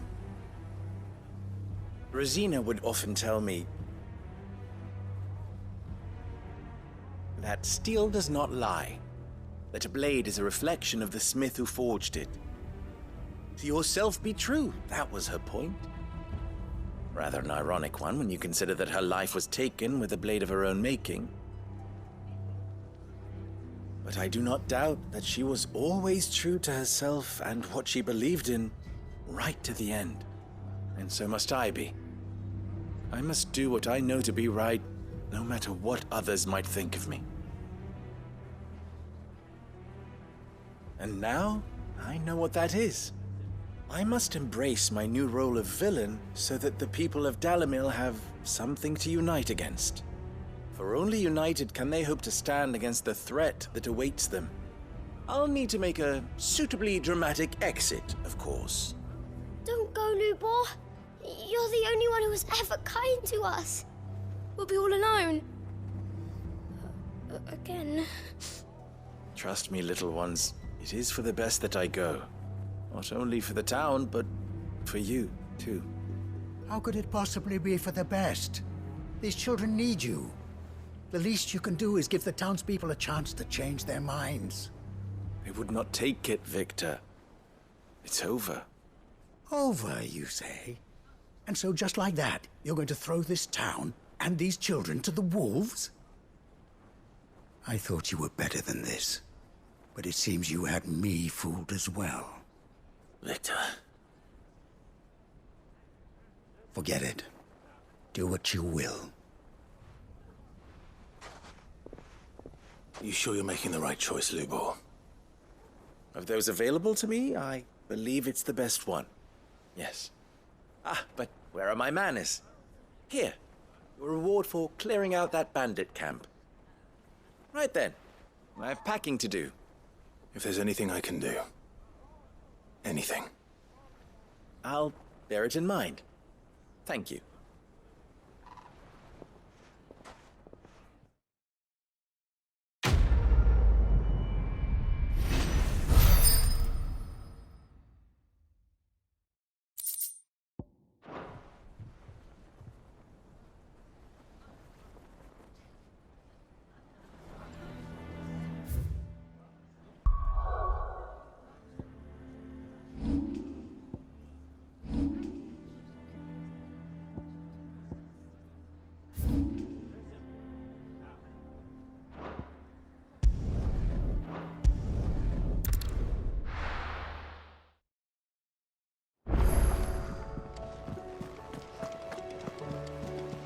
Covered in nicks and lumps, the lot of them.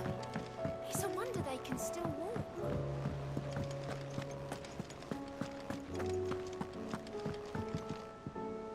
Heard the bad news then, did you? What bad news? About Dravost.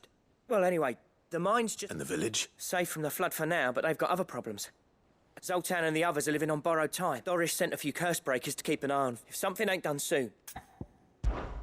I won't let that happen. Didn't think you would. Does Blackthorn? I thought it might be better if he didn't. You reckon we should tell him? No.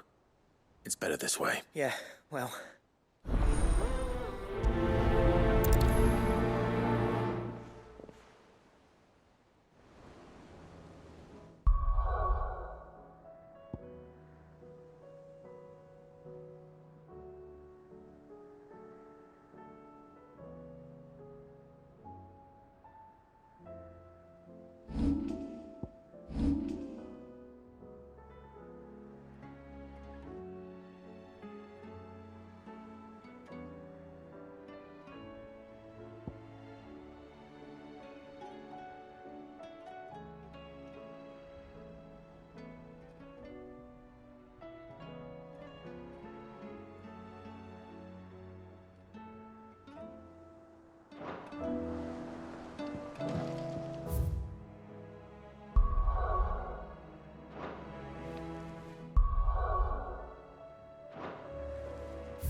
The stew's awfully thin these days. What do you expect?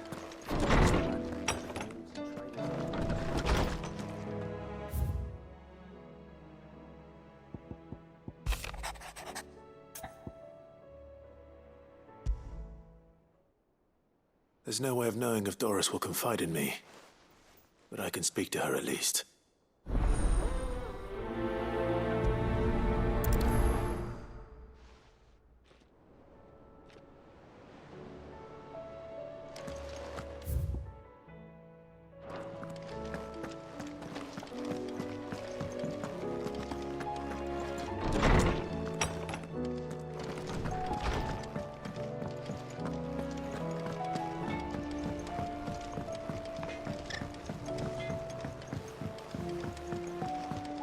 Have you tried Molly's lemon tarts? I've never had anything so delicious.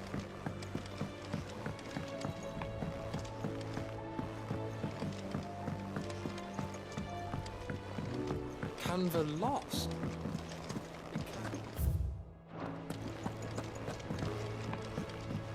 Miss, can we read Miss Editor's story for our lesson today? What a wonderful idea, Jocelyn. Let's do just that.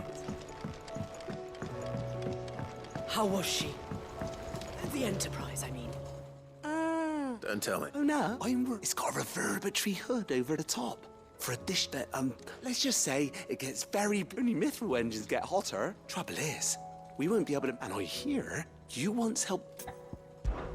If it's for the good of the hideaway, I'd be happy to. Oh, it is. I promise you. So, what exactly is this good stuff you need me to find?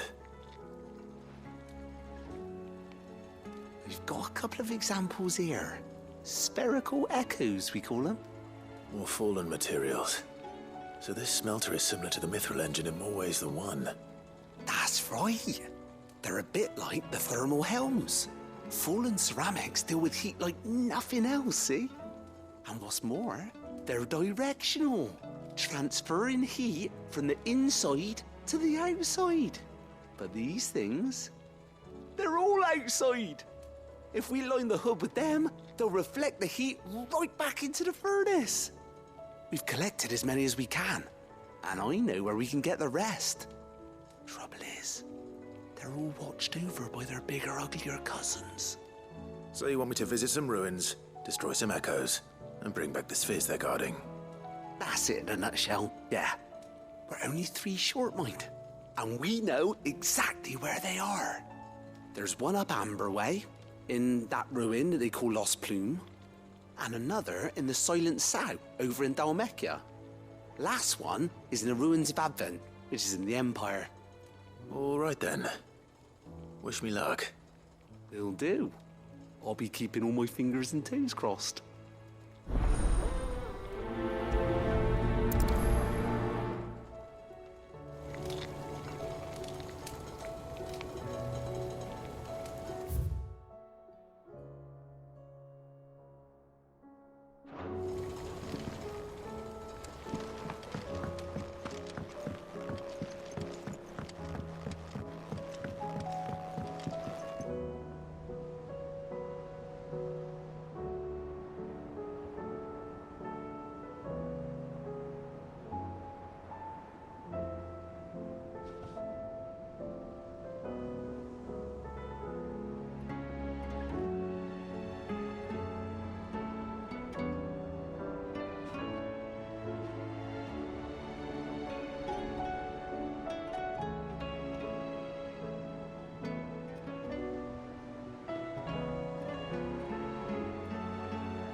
can I help you, Sid?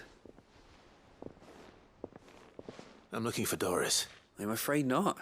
My job, actually. Did she? Following up on some new information. Once they'd settled in, the bearers you helped liberate in the The slaver Cole's team were tracking when they were I'll go and find her. If she's not moved on already, yeah. Why would Doris insist on going alone?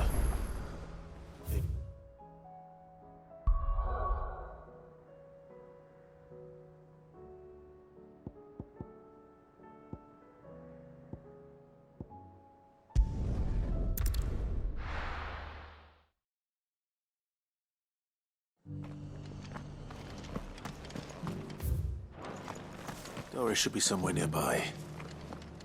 Assuming she's still here. Just because the heavens have gone to rack and ruin, it don't mean we have to. Now, let's get this stall set out. I've got greens of all shapes and sizes. Colours too. Come on inside, I'll introduce you to Martha.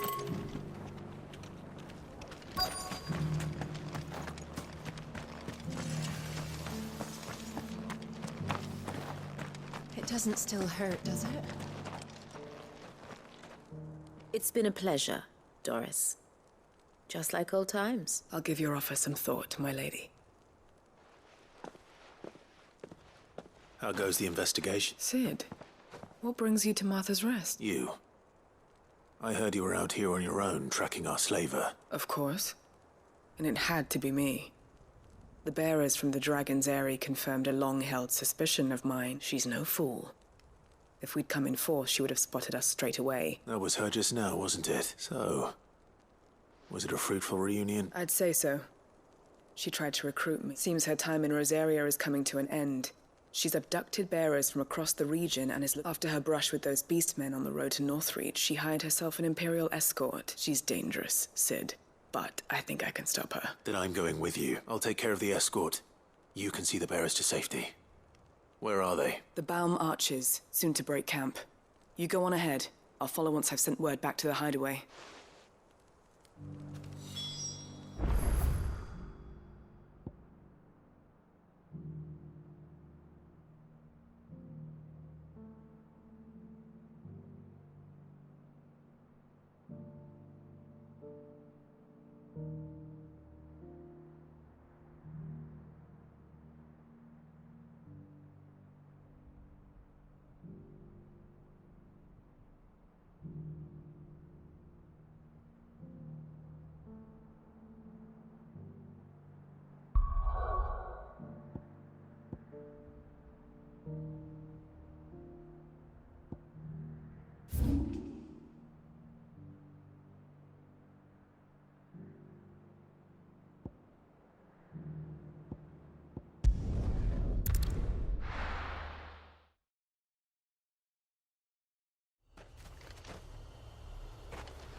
Ready, go?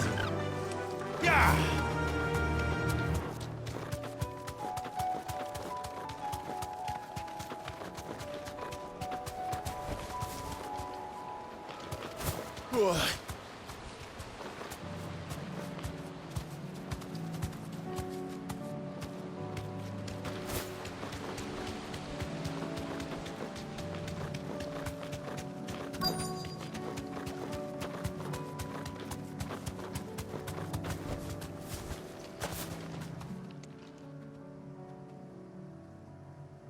Good.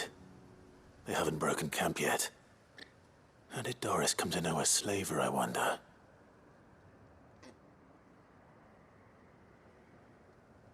We've waited long enough. She's not coming. Ready the bearers. We're leaving. Back to civilization, is it, Mom? With all haste. Lest any of you lackwits start talking like these feckless bumpkins. I presume your men are ready. We've suffered too many delays as it is. Any more and I'll be docking your pay. Yes, Mom. Oh, But before you go, it appears we have company. Kill him. You're welcome to try.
So much for your escort.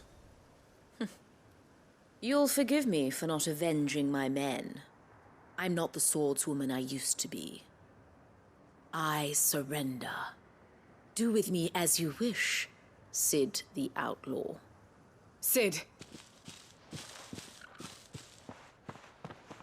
Ah, Doris. I take it you're not here to rescue me from our brooding renegade? You know, I always wondered where you'd vanished to. But casting your lot with this criminal of all people. Better fighting for a cause than killing for coin. I'm sorry, Sid. I should have told you sooner.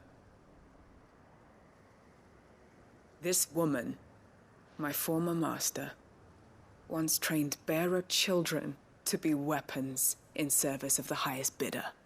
She raised me like a daughter. And I did terrible things to earn her favor. It wasn't all terrible, surely. We had our fun, too. You were always so eager to learn, and had such clever hands.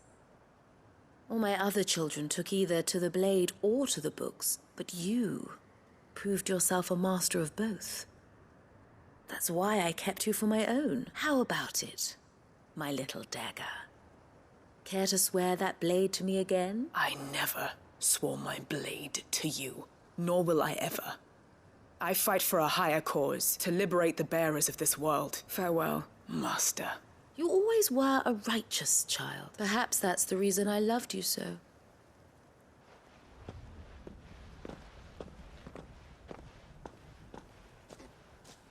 What do you want to do with her? I am not the killer she wanted me to be. Not anymore, and she no longer has friends in high places. The Dame does, though. Her connections at the Imperial Court will see that justice is done. All right. If you're certain. I am. And thank you for everything. Now, I better let these bearers know that they're safe.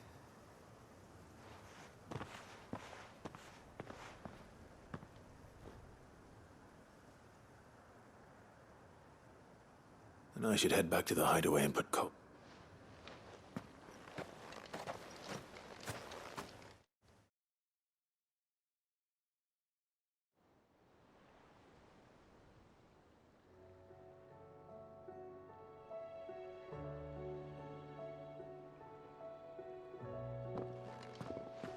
Welcome back, Sid. Doris's message just arrived.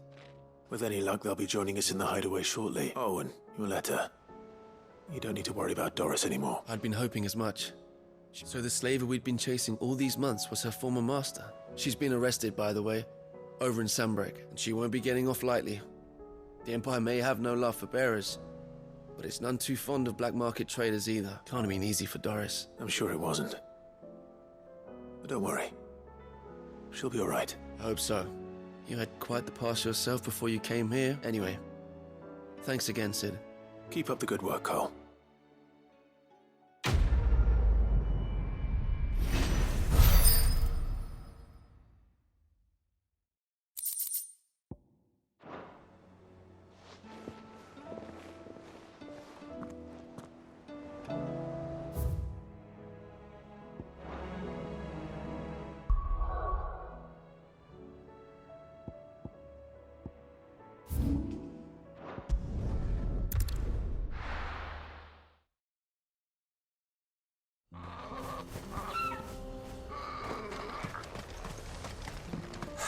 So Dravost is still standing.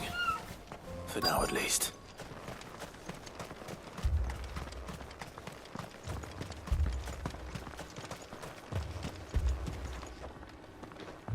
Clive! You're here! And the Akashic? Mostly off to the north still. But I spoke to Doris's scouts and it turns out things are worse than I thought.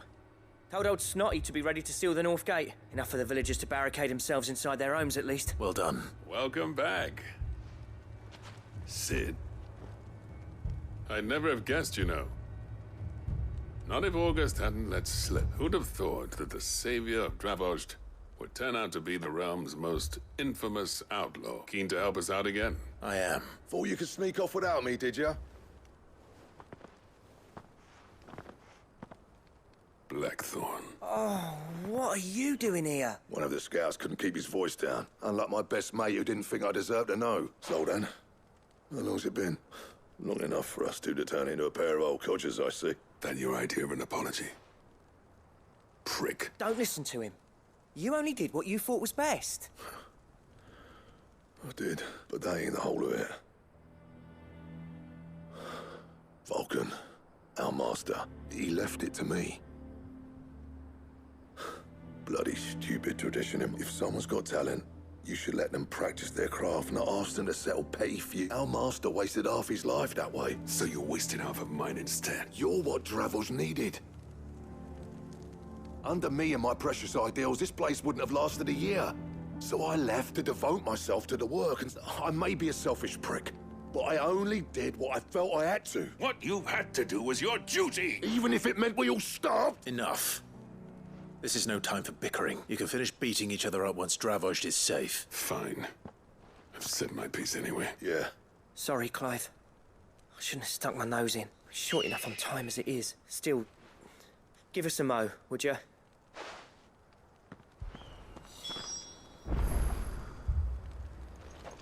You, We can't afford to waste any more time. Right you are. Might be worth having one last word with the scouts, though. Don't want any nasty surprises, do we? Oh, and Blackthorn, you and Zoltan might be better off staying inside the... Akashic on the move. How close are they? Within sight of the walls. And there are more coming up from the mine. What was I saying about nasty surprise? They'll wash right over us if we stay out in the open. Good idea. Get yourselves inside. Understood.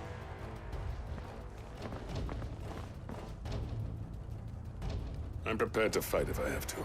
Well, let's hope you don't. Once the scouts are inside, order your men to barricade the gates. No heroic last stands, you hear me? No fighting at all. August's right. I've seen what Akashic beasts can do to armor. The people here are tough and willing. I'm going out there. Start work on the gate as soon as I've left. And if they kill you? You evacuate, and it won't come to that. I promise. You'd better be right. Take good care of Dravost till I get back. Leave it to me, and give those things what for, yeah?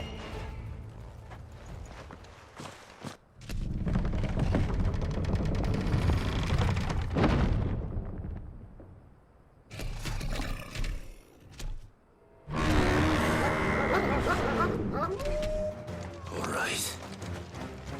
Which one of you's first?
To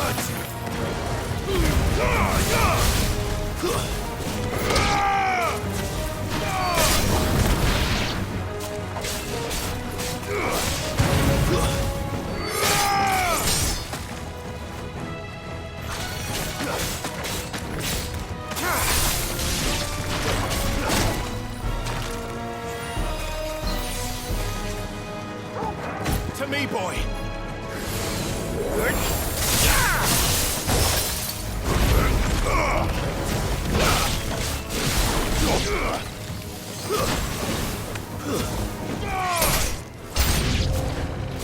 All yours,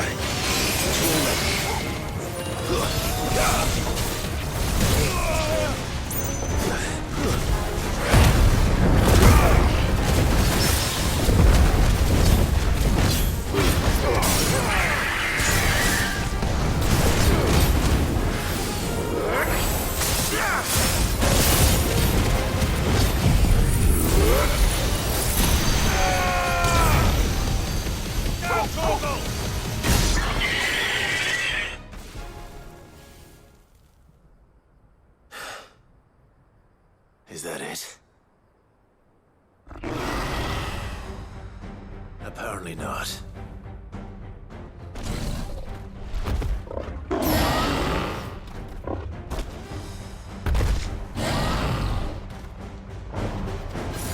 not getting past me.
question is, did I miss any?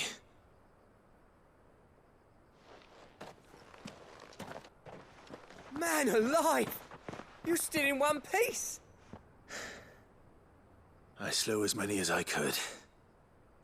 As many as I could, he says. The old bleeding lot, more like it. Well, almost. Only almost. Yeah, one or two did try to sneak over the wall. Good. Though you do know, more will come in time. In time, yeah. But we can think about them later.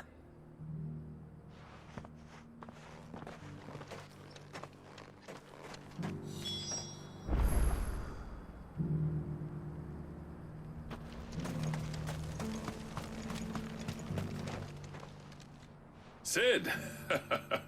You're even more fearsome than your reputation. Enough to give those Akashic monsters nightmares. I almost felt sorry for the wretched things. But mostly, I felt grateful. Dravojst won't forget what you did today. I'm afraid I've only delayed the inevitable. There's no getting rid of that ether flood. Meaning that any living thing which stumbles into those mines will end up clawing at your walls again. And that's if the flood don't spread. If it does, well, I hate to say it, but the village's days are numbered. That may be, but we're staying just the same. With ether floods springing up all over, it's no less safe than anywhere, and more importantly, it's our home. We'll fortify the gates to the north, and I'll see that they're guarded day and night. All right. Then we'll give you a hand shoring up those defenses. As for you, Blackthorn, that's twice you've turned up when Dravoj needed you. So, thanks. I shouldn't have stayed away so long. And I shouldn't have left without talking it over with you first. Too bloody right you shouldn't. Though I doubt I'd have listened. I always envied you. How you made everything look so easy when, for me, it was anything but. You leaving gave me the perfect excuse to hate you. And from that day on, I never once stopped to wonder what it would have been like if you'd stayed. But what you said earlier, it was true. You'd have been the death of this place. Finally, something we can agree on. I hope you see the sense of it eventually. You kept this place alive.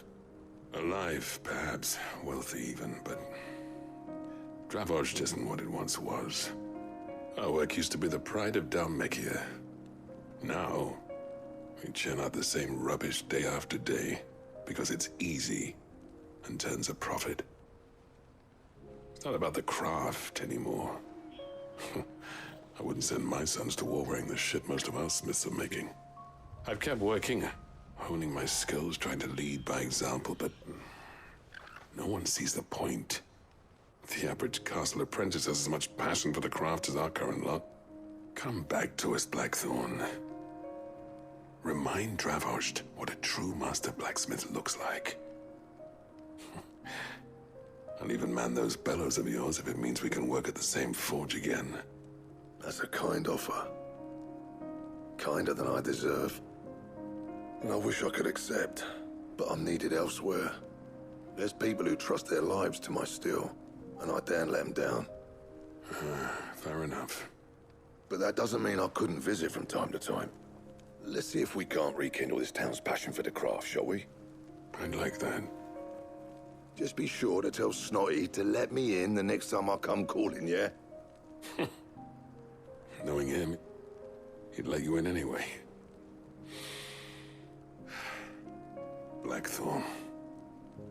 The Master Smith turned outlaw, back in my good graces. I never thought I'd see the day.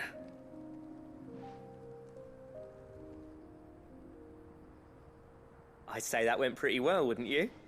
Even better than I'd hoped. Sid, I've got something for you.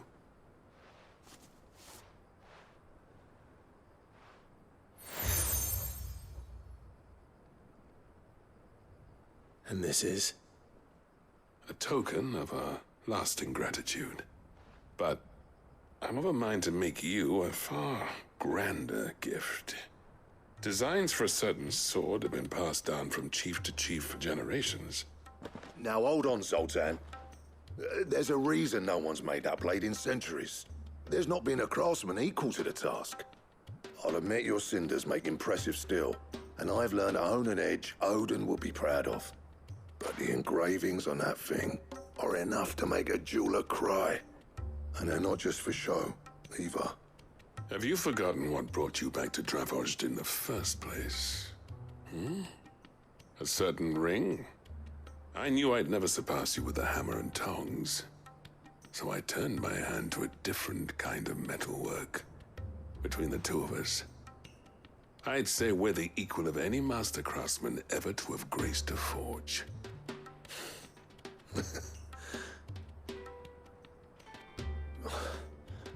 You know what? I think you might be right.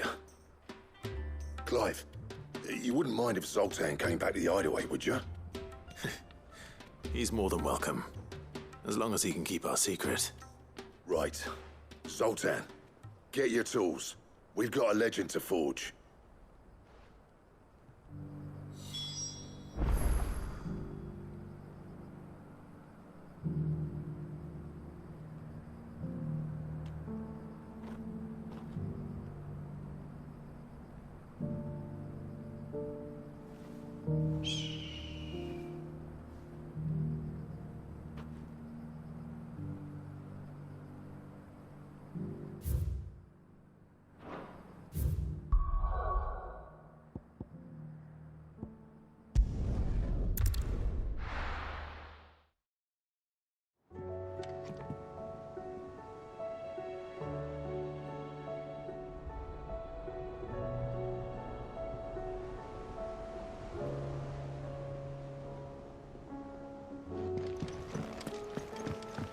Come back.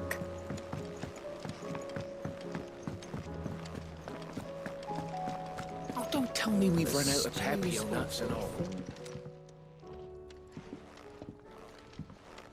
Ah, the man himself. We were just about to make a start on that sword I promised you. It's funny, but none of this would have been possible without your help.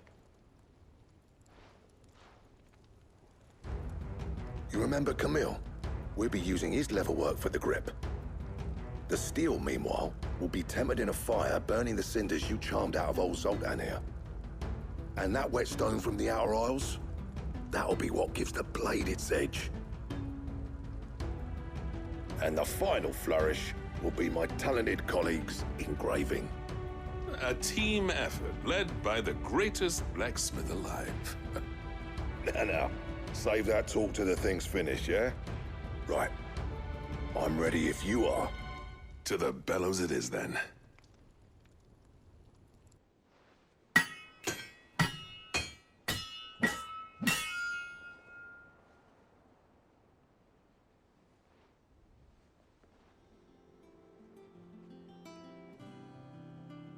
Well, bugger me.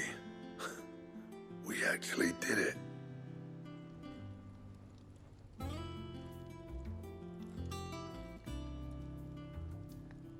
The sword to end all swords. Ragnarok. It's quite something. I trust you'll take good care of it. Thank you. Both of you. So, does this make you pair the greatest craftsman alive, then? This? Nah. This was just following the footsteps of the greats of old. It'll take more than that to earn us our place in history. But we're up for the challenge. Here. A list of materials. Zoltan and I got talking on the long road back from Dravost. We reckon with those items there, we could craft something even better than the Ragnarok. Something worthy of a legendary outlaw like yourself. That's a weapon I'd like to see. You leave this list with me. I was hoping you'd say that. One legend at a time, eh, lads? Before you start on the next, who fancies raising a cup to friendship reforged? Good idea. No more drinking to forget my past. It's about time I had something to celebrate. Then tap the kegs! Vulcan's boys are on their way!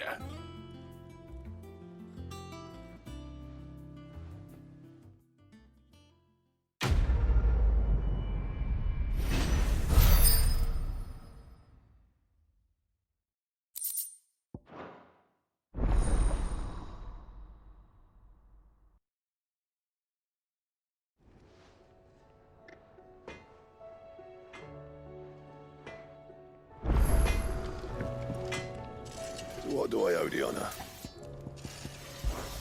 Yeah. The weight. Clever girl, that one. Well, if it hadn't been... What's saying for you, dear?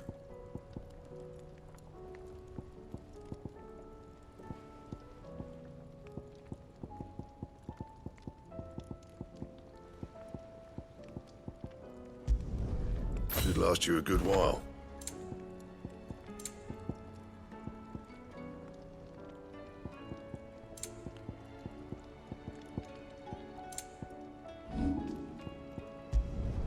You can thank me later.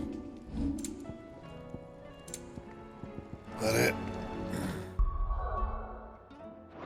Fine. The stew's awfully full nuts and all.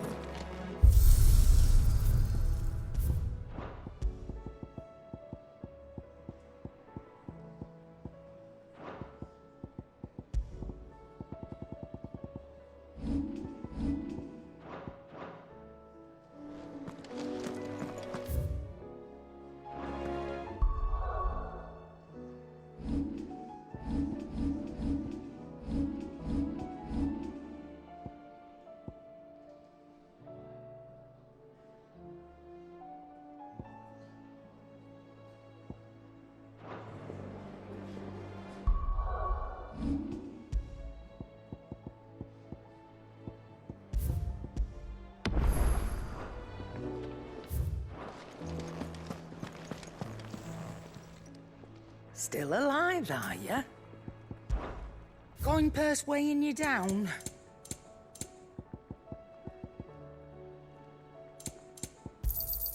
You'll not find a better price than that.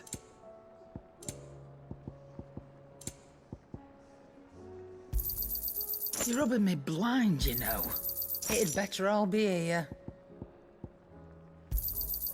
You're rubbing me blind, you know. It'd better all be here.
Let's go.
I'll need to deal with these ones first.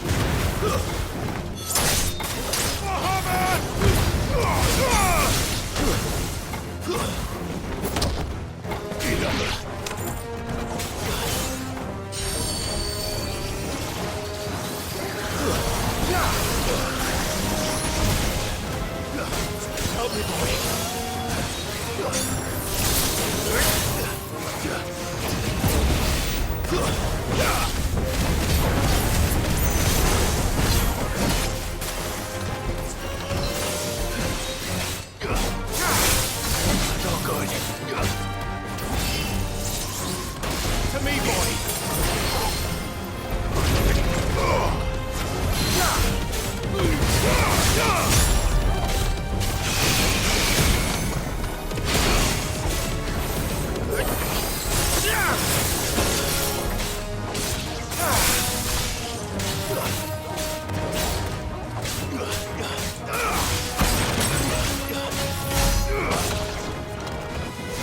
All yours, Torgal.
Now to find this spherical echo.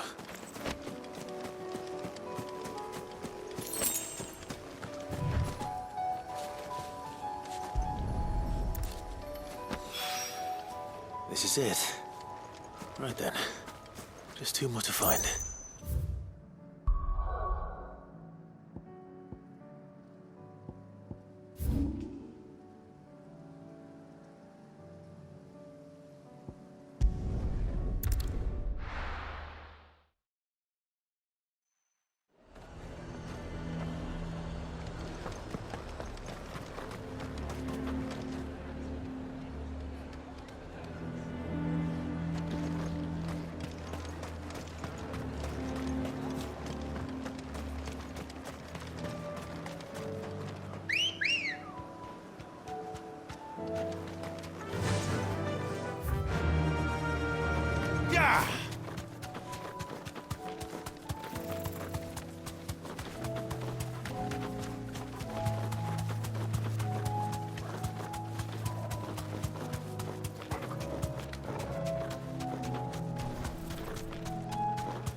Don't get surrounded.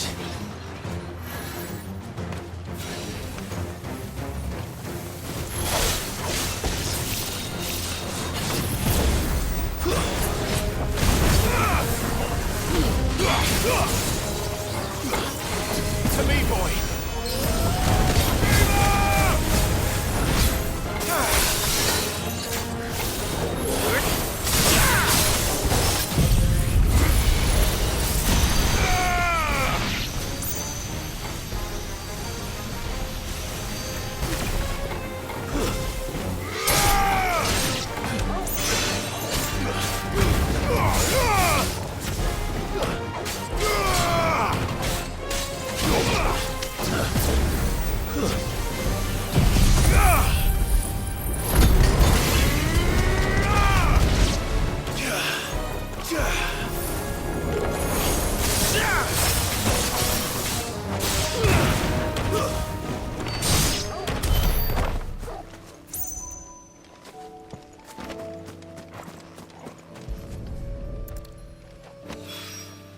Two down, one to go.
Come on.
That's all of them.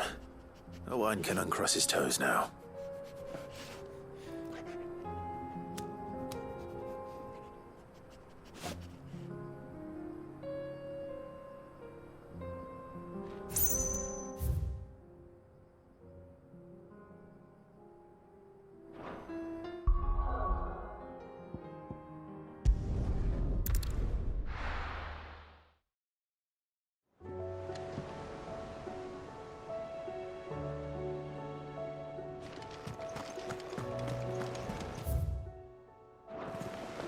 covered in nicks and lumps, the lot of them.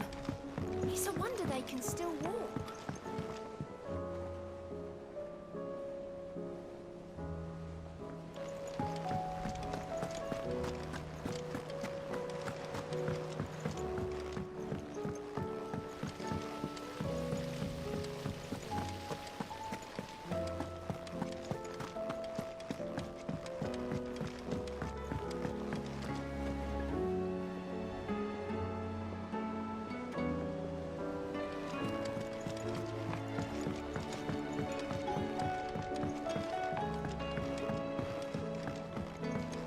With Canva in the hands of Akashic.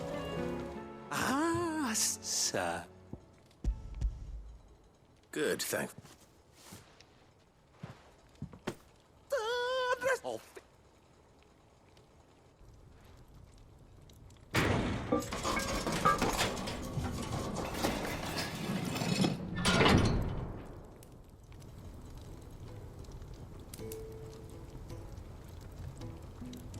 May I present to you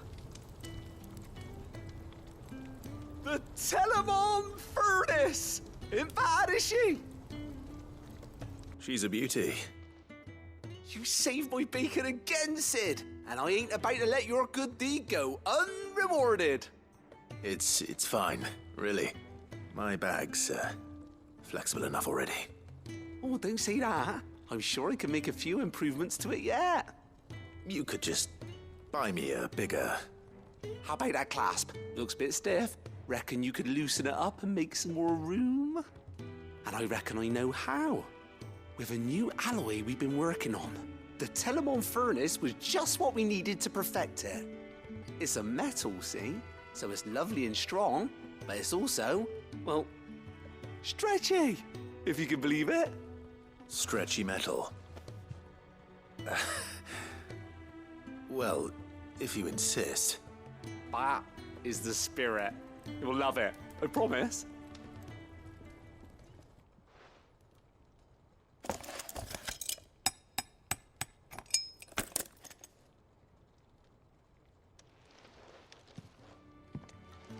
So, what do you reckon? Thank you, Awatch. And I wanted to get some practice in. You can't think of any right now. Maybe even one day, the whole... Well, hardly.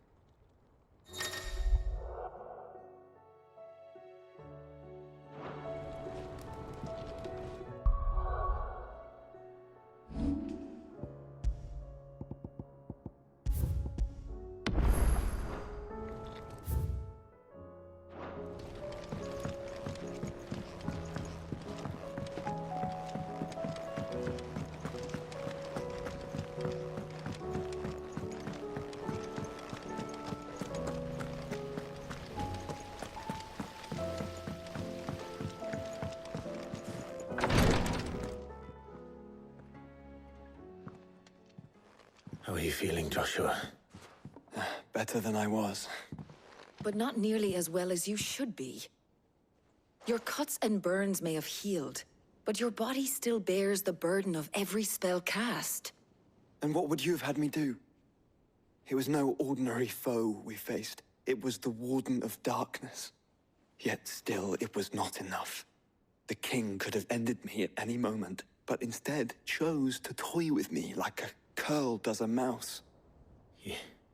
You underestimate yourself. Oh, it was crystal clear. Only one man established his dominance that day, and that man was Barnabas. I'm sorry, brother. That was ill-spoken. It's just... I have never felt so powerless. And when so many are looking to us for strength, perhaps the prince feels the same.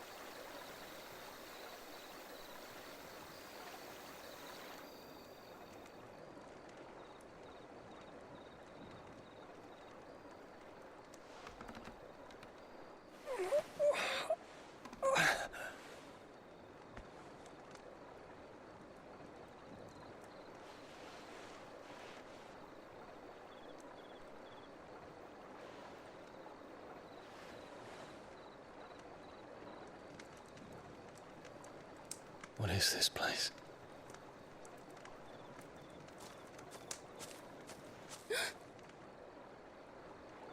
Don't move.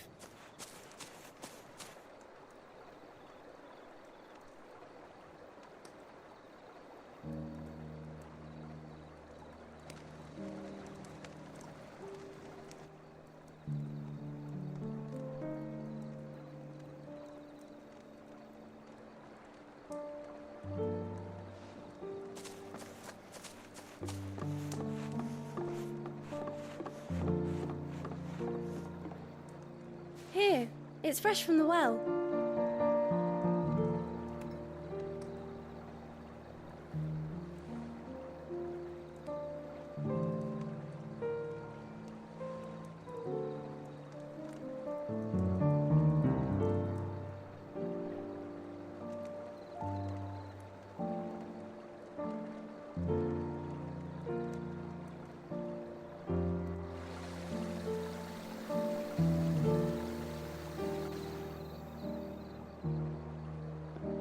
Grandmother told me spirits sometimes get lost, and that the lanterns guide them to their proper place. I set one on the river for her when she passed away.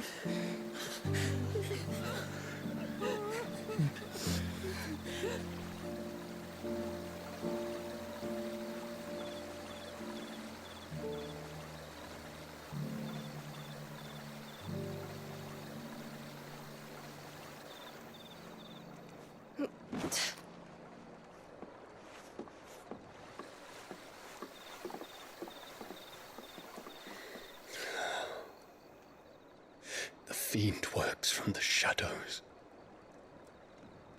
Was it you who guided my hand then, Ultima? No, not you.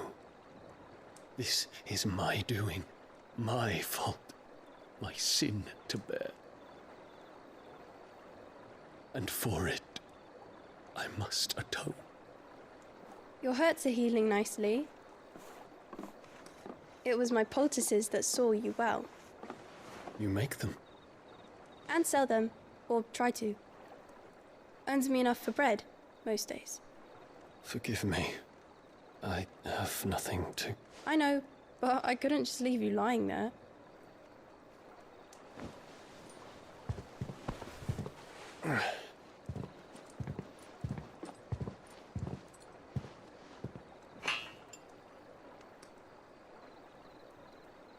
You're going then?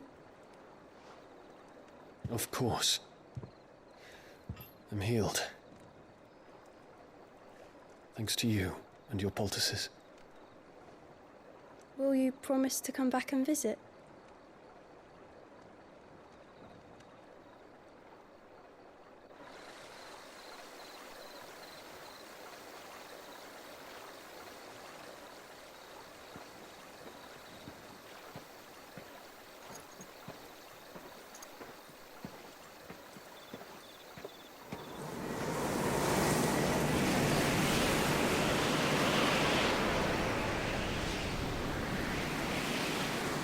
Well, Phoenix, it would seem that I owe you my wings.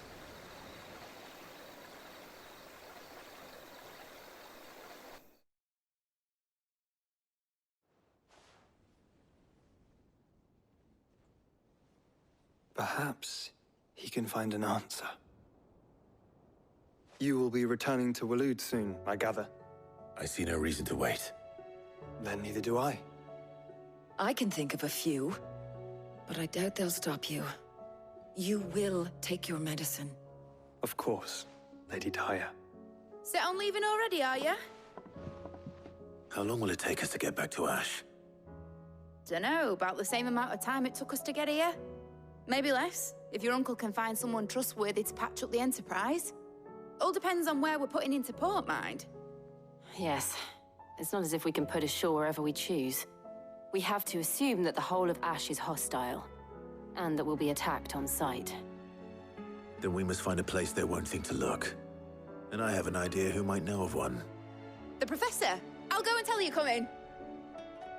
While you're plotting our course, I'll be in the shelves with your lawsman. I wish to pick his brains about Ultima. Then I'll talk to Karen about supplies for the journey. They may not be easy to come by in Ash.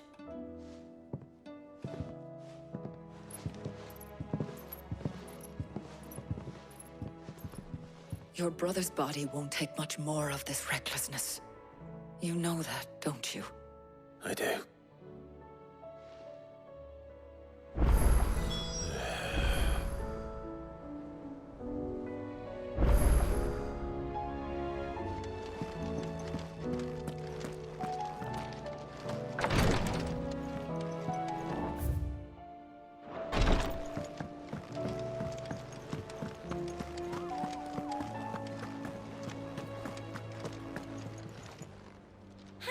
Help you today, Clive.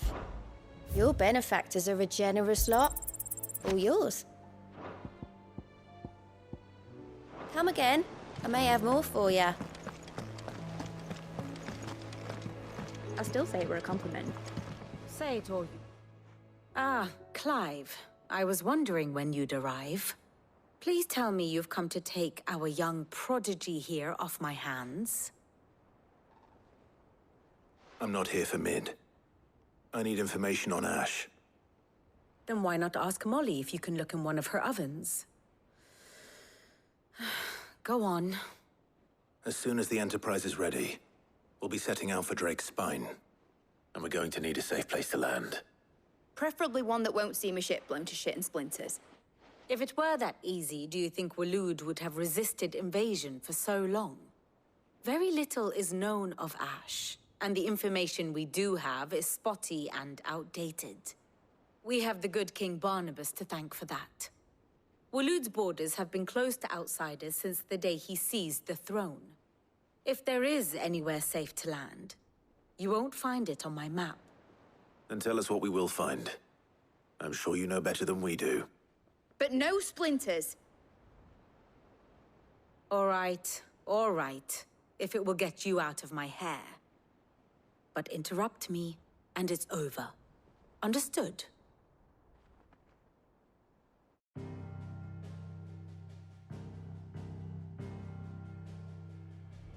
Barnabas Tharm, the one they call the Last King.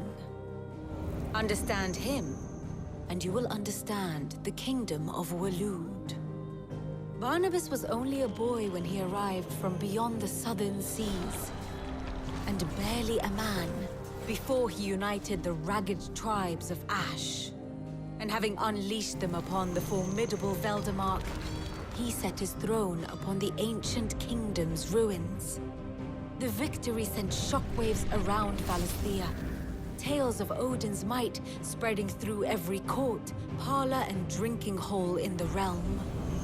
Note that this was in the year 843.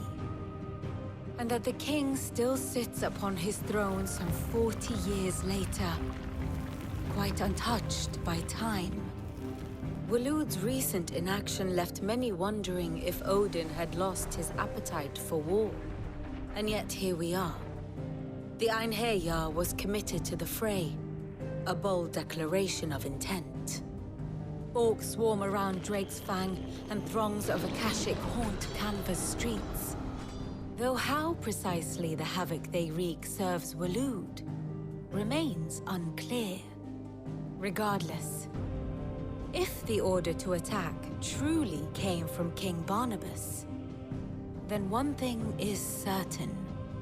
Waloed has achieved the impossible, and made bedfellows of beastmen and the ether-addled alike.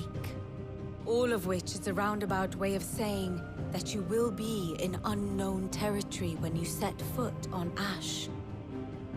Much of the continent has already been lost to the Blight, and what few ports remain will be fiercely guarded. And that is to say naught of its natural defenses. Offshore currents will cast an ill-equipped ship out to sea one moment, and dash it against the rocks the next. But then the Enterprise is anything but ill-equipped. And Mid has made land there before. Now, if only there were someone with an intimate knowledge of the Shadow Coast, and where a daring gentleman might put ashore.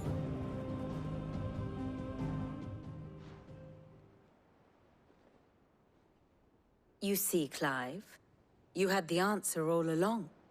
Do you think you can get us back to that beach, Mid? Picked you up from it, didn't I? Not that it were easy. The currents were a right bastard. But then, if it wasn't hard, it wouldn't be worth doing, would it? Well said. Thank you, Lady Vivian. If a few morsels of common knowledge and a sprinkling of tavern talk are worthy of your thanks, I wonder what genuine intelligence might earn me. Probably more visits. Mid, I need everyone in the ale hall now. I'll fetch Joshua from the shelves. Aye, aye, Captain.